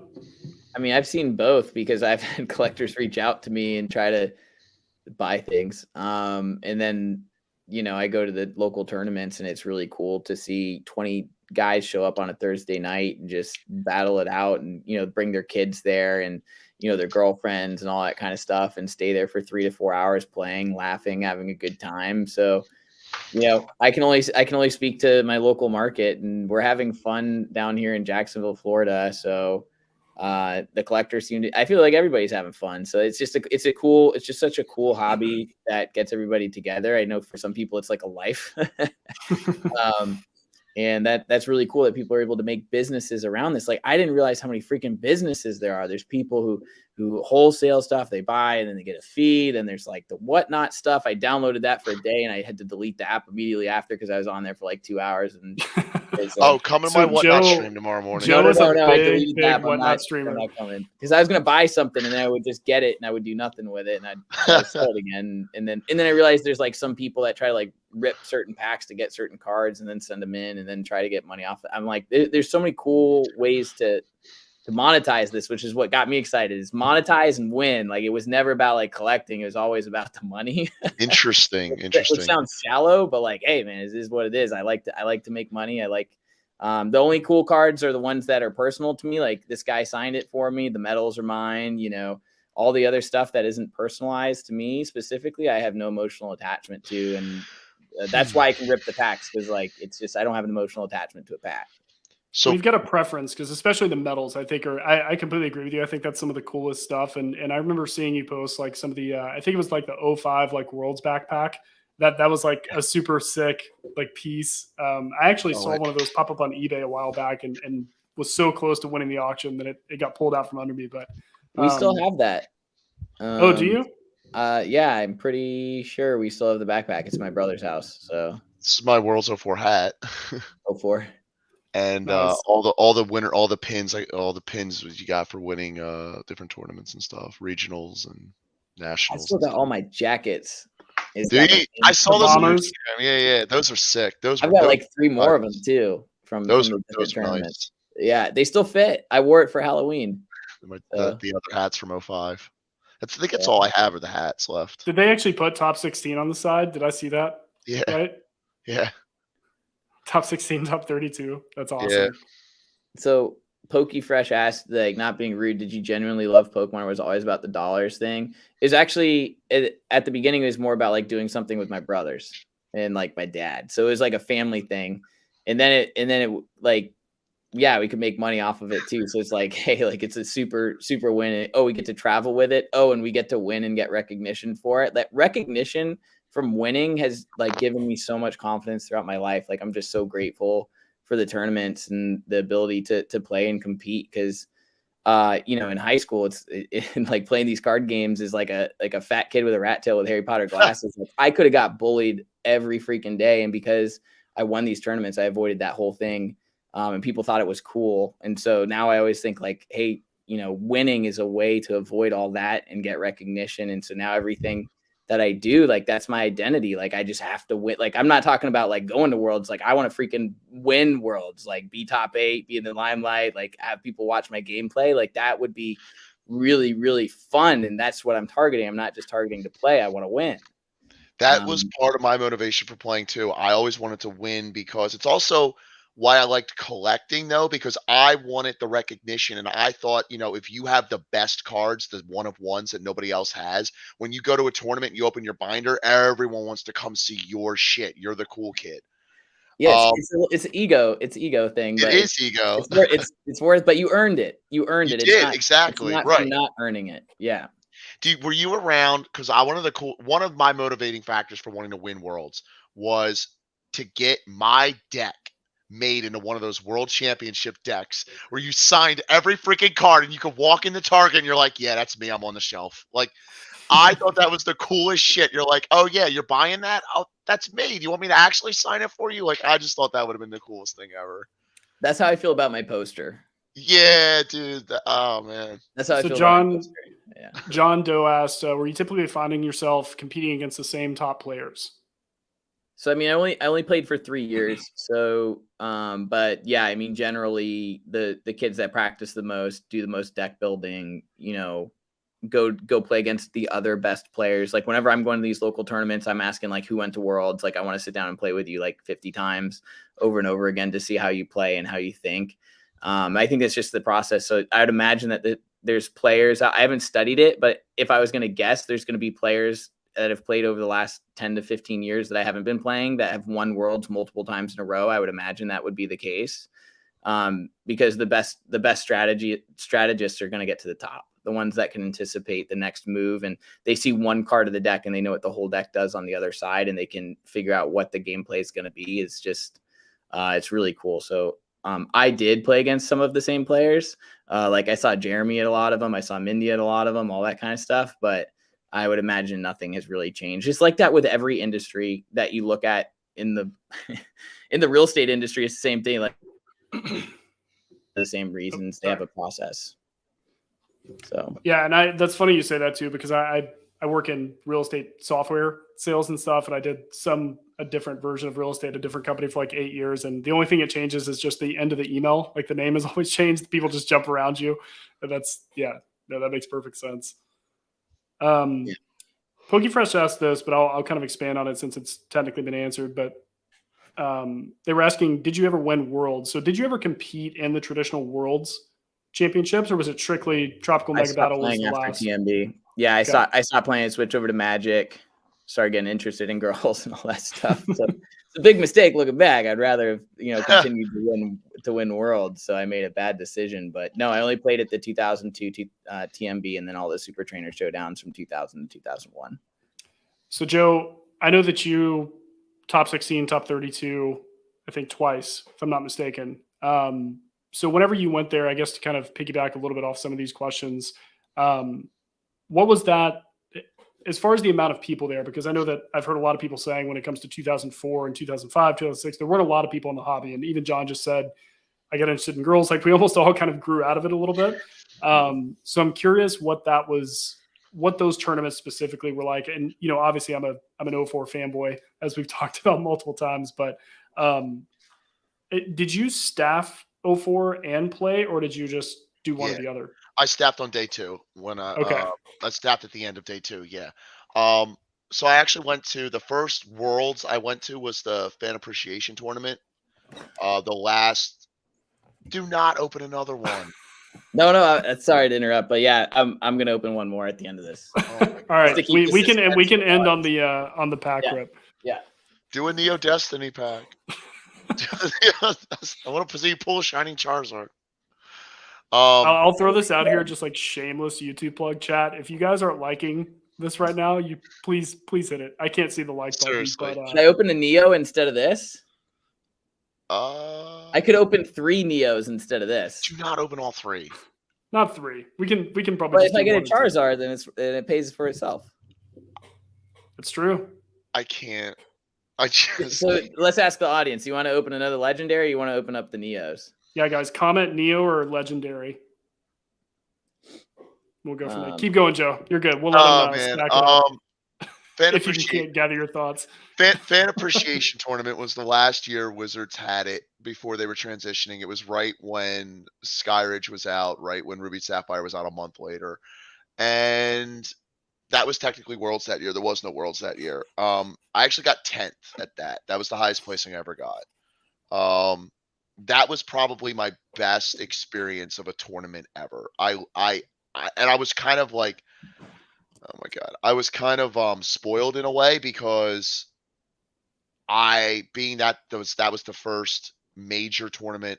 That was the first Worlds I played in.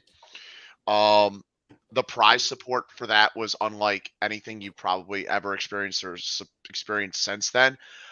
First place had to pull out their stuff on a pallet jack. Like, it was insane. But there were only 250 people in the main tournament. And then Worlds 04, that was the first year Nintendo had Worlds. There was approximately the same. So the early Worlds were never Worlds 4, 5, 6, 7, 8. They weren't that big because you still had to, like, they were limited on purpose. Nationals, to get a better idea of how big the game was, would be to look at Nationals, because Nationals was open. Anyone could sign up. You didn't have to have an invite.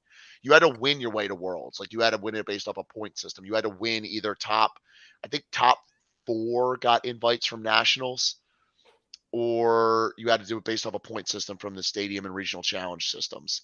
So there were only like 250 people at Worlds each year in total. It wasn't a lot on purpose. So you can't really use that as a gauge of how popular the game was. But I do remember that Nationals 2004 was only like 500 people. And I staffed that year, and it was, we completed that in 2 days. So it wasn't even that big of it wasn't that even hard to staff. Like, I don't even know what attendance is this year nowadays at Nationals, but I'm assuming it's ridiculous. It's probably huge. It's probably insanely huge. Like, I was looking, my friend Mike, who went and judged at Worlds this year, he was showing I'm friends with him on Facebook, and he was showing a lot of like the behind the scenes stuff. The staff photo of just the staff from Worlds this year was like 50 people. It was like 45 people. He couldn't even find him in the photo. Like, it's so insanely big these days. It's ridiculous. I don't know. I haven't obviously been in a long time, but yeah. No, that makes sense. I know that it's interesting to hear, especially from, John on like 99, 2000, 2002. I mean, you see this very small group of kids, and like everybody was really into it, and at least, the Super Trainer Showdowns and stuff like that. But then you look at like 04 Worlds, how much it changed, I guess, when it comes to, or you said Nationals, 500 people compared to probably 1999. I can't even imagine, what the leagues were at that point. So it looks like, at least from chat, because I know we're right at about an hour and 40, guys. So we can probably cut it at this point.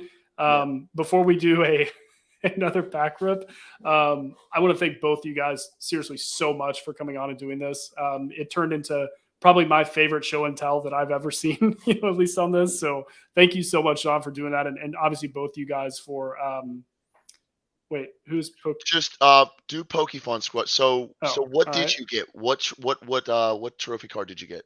Yeah, so I didn't get a trophy card. So you get to keep your TMB deck. And the deck is super rare because mine was English on the front and it had a Japanese back. And that's what made these cards so rare. And there were supposed to be only 3, and then my dad got that 4th one.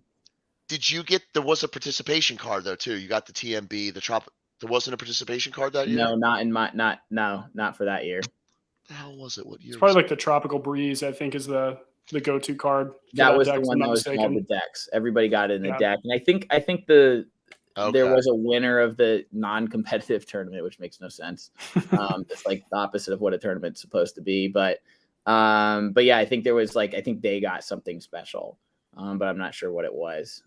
At that point, I was back in my hotel room, just pissed off about the coin flip situation. The heavy thumb. I was back at the buffet. What do you guys want to do? You want to do this one, the legendary? You want to do the 3 Neos? And if I pull a Charizard, then we're opening up this one. So Everybody already said Neo, it seemed. Everybody Right. wanted to see that. But which Neo ones do you have? I What do have, you have? this. You have Rev. Okay, Rev. Discovery. And Discovery. Okay. Are these the same one? I don't know. No, we were saying Destiny, which is the 4th Neo set. Oh, I don't have that. Are these still worth ripping? You'd have to pull the Espeon or the Umbreon. I'd keep them sealed. All right, Or let's pull maybe legendary. the Houndour. If you could pull the Houndour. Which one's old school one's Rev? Old school's favorite set is Rev, I think. Or it's one of it. Well, we're just gonna pull a legendary then. If I can't get a Charizard, it's not worth it. This is not all right, financial guys. advice. Well, real quick. Thank you guys both for coming on. Seriously, I really appreciate it. We're going to end on the other pack rip. You guys may be able to hear the wrapper as we can. Yeah, chat. This is awesome. This is fun. I'll leave it. I'll full screen you here, and yeah, we'll see what happens. It's already open. No going back. All right. Voltorb. Pikachu. $100 card to 10. Really? Yeah. What? Oh, 2 Pikachus. Another one. Nice. So bizarre.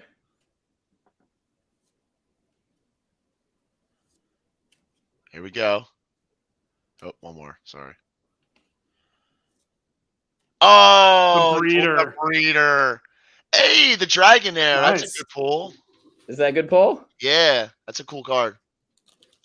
Yeah, I mean, at least they're not commons. At least I got like 2 uncommons. Yeah, 1100. So I should send these 2 into PSA. Yeah, you should. Yeah, I definitely would. For sure. Even in a 9, they're valuable. Then I feel like I should just rip all of these and just send in what I get. It depends on if you want to wait. I mean, once you add in grading costs and things like that, I mean, the packs themselves are definitely worth more. Oh yeah. Statistically. I mean, obviously it's fun to open. I can't believe you opened 2 just during this stream, but yeah, I mean, it just depends. It's either instant money or hopeful money that might be a little bit more. So it's a gamble, obviously, but yeah. Well, like you said, you love opening packs. I can hear you in the background, just the wrapper. It just feels good. It just feels good to like. It's just like a scratch off, man. See, I was dumb the other way though. I've opened so much vintage that I mean, it's fun to see and it would be fun to open, but like, I don't know. I feel like I've got my fill of that.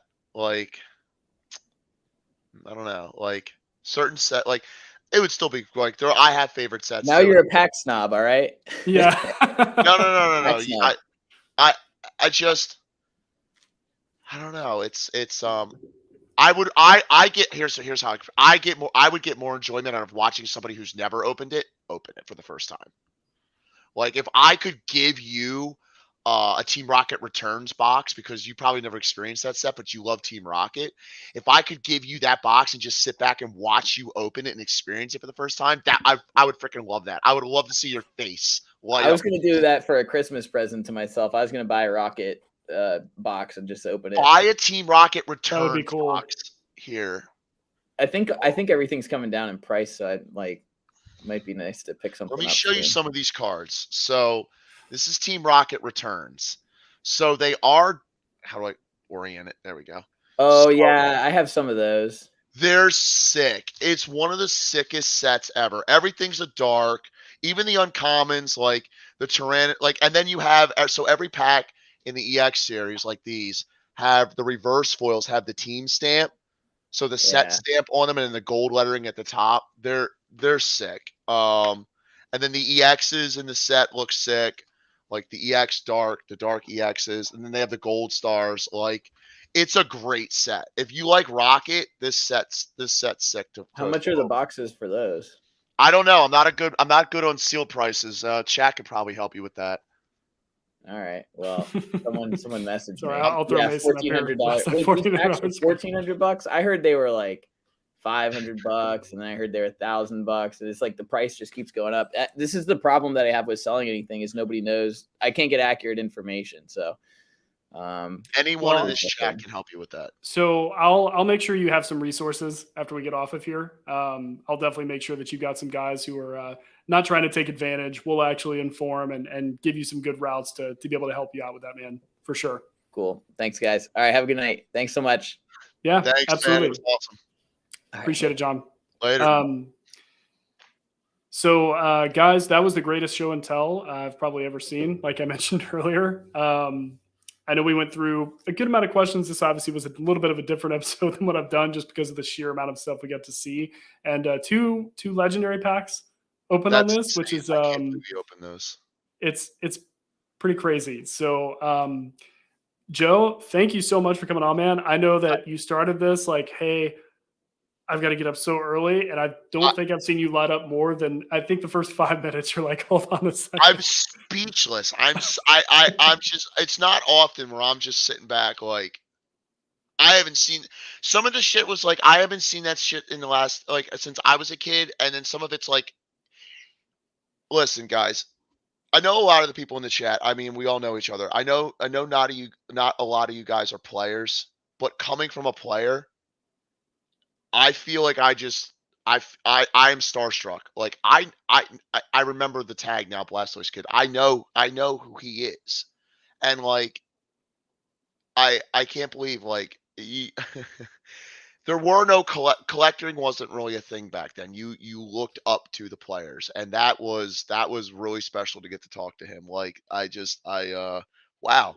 I was that just made my whole month. Like that was insane. Like, that was crazy. Well, that's one thing that I really, when I was looking at pairing people, you were definitely the first person who came to mind because of the history of like competition, staffing, things like that. And John and I spoke, it was a few months ago. I mean, whenever his Instagram first came up, we were kind of going back and forth, and I was just kind of finding out a little bit more about him. And, obviously seeing his post and talking about that, I was like, man, what a very interesting person to probably talk to about everything. So yeah, I hope chat definitely enjoyed that. That was a really, really good one. From just an item, competitor, historical thing. So I just so enjoyed that. So, and I'm glad you got to be a part of it, man.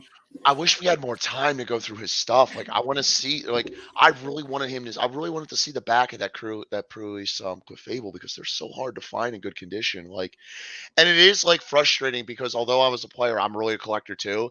And it's like he doesn't care. You understand? Like, yeah. Oh my god, it's a Pre-Release Clefable and it's for mint, and he's just like, whatever. Yeah, is this playable? Toss this thing out of here. Yeah, no, it's interesting with the competitor mindsets for sure because that's one thing that with the probably handful of collectors I've talked, or not collectors, but original competitors, especially from old Worlds tournaments. It's not they come in and nothing against them. They're just like, I don't know what this stuff. I don't know what collectors pay. It's a completely different segment of the hobby that people aren't as familiar with because most of us here and in chat are used to being collectors and talking to collectors and. Yeah, that's kind of what that is. One of the things I wanted to ask him but didn't get a chance to was when I was more of a player and a set would come out, me and my friends, the first thing we would do is look through the set from a player's perspective, not from a collector's perspective. It wasn't a thing, but you would look for the translations like, oh, I can make a deck for that. Like the first thing we would do is flip to what the trainers were. Like a set would release, it would be like, all right, what's the trainers in the set? Because that's what you build your deck around, really. Like, is there anything broken? Like, what can we break out of this set? Nowadays, no one does that. No one does that. Is it a Charizard set? Is it a Lugia set? What's the alt art going to be in this set? Like, and I just wanted to like pick his brain now that he's playing again. If he does that, like, dude, like when you see a set pop up now in Poke Beach, like, what do you look for? Like, do you still do that as a kid? Like, do you still look and read all the attacks? And like, no one does that. And I'm guilty of it too. Like, I hate myself for getting all these great cards and completely skipping over what they do game mechanic wise. We all do it. I guarantee you, can anyone in chat name me what the attack is on Moonbreon right now? And like, but that was never a thing. Never a thing though. Everyone knew. everyone was a walking Pokédex. You could tell, like Dark Dragonair, Evolutionary Light. I can tell you right now what it does, but like I can't tell you a single thing about the modern cards, and I can't. And I hate that. I hate that that's what our hobby has become, because at the core of the hobby, it's a playing card game. You're supposed to play with the cards. But like you said, I asked what drives the hobby right now. Collectors. I mean, it's I and just not saying that it overrules it, that it's one or the other. It's just I wish it's there more was of a more. I wish there was more collector players. I wish there was more collectors that would appreciate the game too. And I'm guilty of it now too.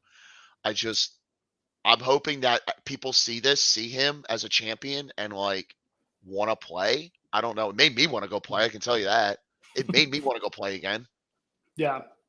So I guess if you don't mind, maybe 5, 10 more minutes. Maybe we can go through a couple of questions, Yeah, or if you that's got to cool. run No, out. no, no, Okay, no. I no, cool. I'm wired. Like Everybody's very into it, and asking a lot of stuff. So I think Landon asked this Arceus. earlier, and Landon, I'm sorry for not getting your question earlier. It was just kind of really quick, and I didn't want to throw off the conversation. So, what deck are you playing now? I think you said you haven't gotten back into playing, if I'm not mistaken, right? I have made I've made up a couple different Arceus variations. I'm playing around with Arceus. I'm really waiting for Scarlet Violet and the new EXs. That's what I've told myself is I haven't dedicated myself to Sword and Shield that much, but when Scarlet Violet hits, that's my cutoff. That's when I'm going to start flipping back to the way I used to be. I'm going to collect every set with the mentality of looking through the sets and trying to actually make decks with them.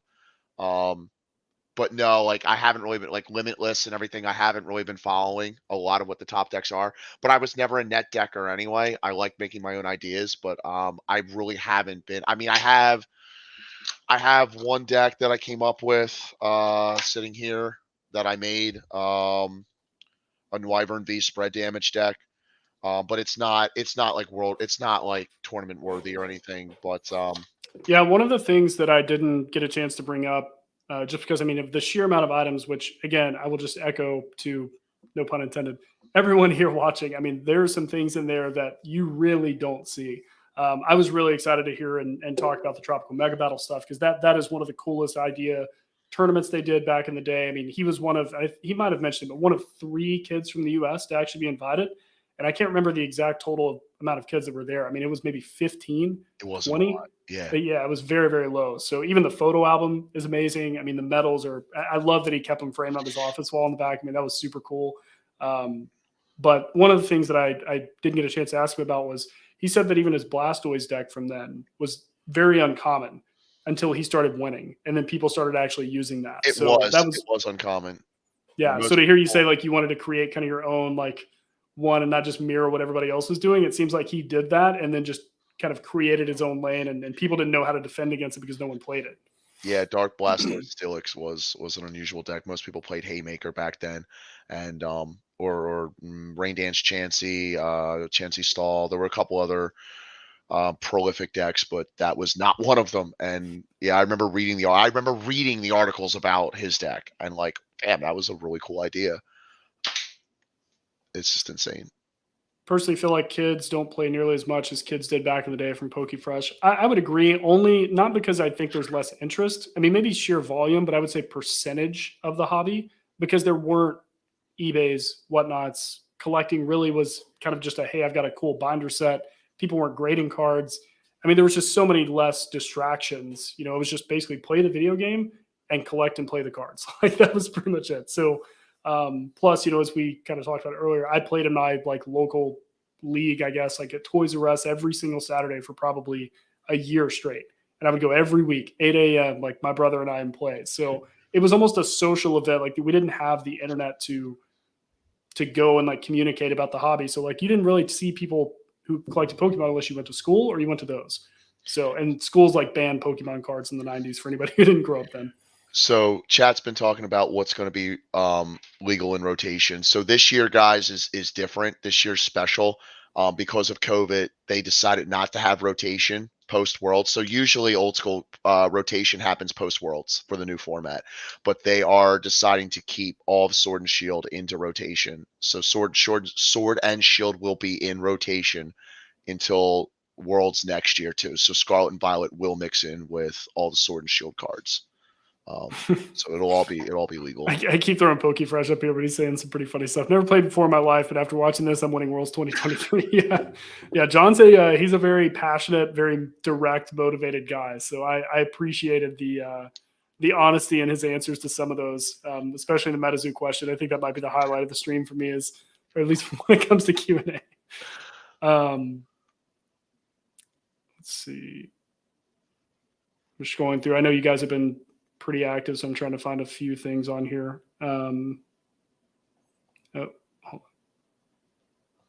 Nick wants to learn how to play. Do the TCG player online. You can just scan all your code cards that I'm sure you throw away. Probably the best way. And then you can, if you want, Nick, you can go to like Limitless and just look at what some of the top decks are, and you will get a good idea of deck construction. If you want to start making your own decks, try and split. You'll learn how to split energies, trainers, and Pokemon. It's also good to shuffle up some decks and play them in hand to get a good feel of how to actually play them. But you'll start to learn the balance between, using basic Pokemon evolution lines, how to actually thin your deck out as you're playing through to get the cards you want when you want them, the mix of supporters to non-supporters. You'll start to learn, like, okay, there's cards that I need to get cards into my hand. There's tools to help me throughout the game, like stadiums and tools to attach and stuff. And then your whole deck will revolve around a strategy of one of various types, whether you want Arceus, like a big damage attack, you want stuff to like energy accelerate, you want a status condition deck. There's all sorts of different archetypes you can make, which is really cool. And then the more you do it, you'll start to look at the attacks on the cards and like, oh, that would pair well with that. You'll get different ideas. But if you want to know like what the winning decks are right now to get a good idea of deck construction, just go to Limitless and you'll see like tournaments, like they post all the winning decks. It's what I've always did. I mean, that's back in the day, it was all on PokeGym, and there were sections where it was like the deck help section. You were Deck Garage, and I was Right. I was a mod on there, and I would post. I would help kids with their decks. That's what I love to do. You'd get kids coming in the league and stuff, and like they had like bad decks and they weren't winning, and it was like I would help them, be like, look, like here's just a quick overhaul of your deck. Like take these 4 cards out, put these 4 cards in, just trainers. Like you're not playing the best you could right now. Not messing with so kids were always like very protective of like, I want to play this Pokemon. That's my favorite Pokemon. And you can do that with most any Pokemon, but there's other things you can do to your deck to still make it fun, so you're not losing every game. Right. So what I'm going to do, guys, because we're coming up on right about 2 hours, and I try to keep these about an hour and a half. But again, we had some. This was a super fun stream. I really enjoyed this and talk about.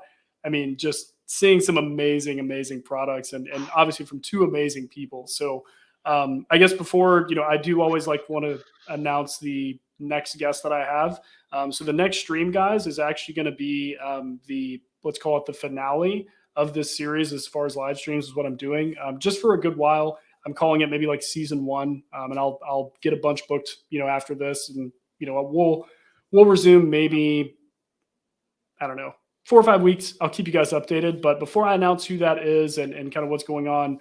Joe, anything that you want to plug or anything like that? I have your Instagram, your whatnot, your YouTube, all of those links in the description. So, thanks. Yeah, man. No, I don't think many people here, go and whatnot. My whatnot community is kind of isolated. I don't really. I've been there. I have been there. That's true. You did. I remember you popped a couple of times. I was like, I found you. It wasn't a 5 a.m. stream though. So I didn't get up that early. I do make my money from the hobby mostly off whatnot these days. So I don't really need to plug anything. I do have some cooler stuff up on eBay if you guys want to check my eBay out. I do have a lot of rare staff cards up right now. Some stuff that I'm. Do you really? Yeah. I wonder what years those are from. Well, they're not the world's ones. But, no, I know. I'm giving you a hard time. Like I have the Call of Legends Snorlax staff card up. It's pretty cool. Anyway, but no. Are you going to any events? Are you going to Denver? I'm undecided on Denver. I want to go because I know everyone's going to be there, and I know a lot of people have asked. So if I don't go, guys, don't kill me. Don't like ostracize me because I'm not there. Just send him videos of everyone having fun. Everybody flood the DMs. Just be like, I man, really wish do Echo wanna Base go. was here. This was great. Said no one ever as they're having fun. No one's gonna be there like, oh Jesus, I really wish Echo Base was here. No one's gonna do that. But I'm gonna kick myself for looking at all the photos going, Jesus Christ, I wish I was there. But I don't know because I got a lot going on this year. I'm getting married in November. I got a lot going on. I got a honeymoon I gotta go on, and I just it's not the best year for me. If if my fiance wants to go too, and I don't know how that's going to work because like I'm just going to be peeling off on my own the whole weekend, so I'm going to feel guilty that like I can't spend time with her. Sure. I don't know. I got to talk to her about it. I kind of just want to go by myself. Like but I don't really know how to tell that. Like, hey, hun, like I don't really want you to come. We're gonna be together for the rest of our lives. Right. I just want to, go hang Yeah. out with my Pokemon buddies for a weekend. Yeah. So I still really do want to go. I'm thinking. I'm like honestly 50-50 if I'm going to go or not.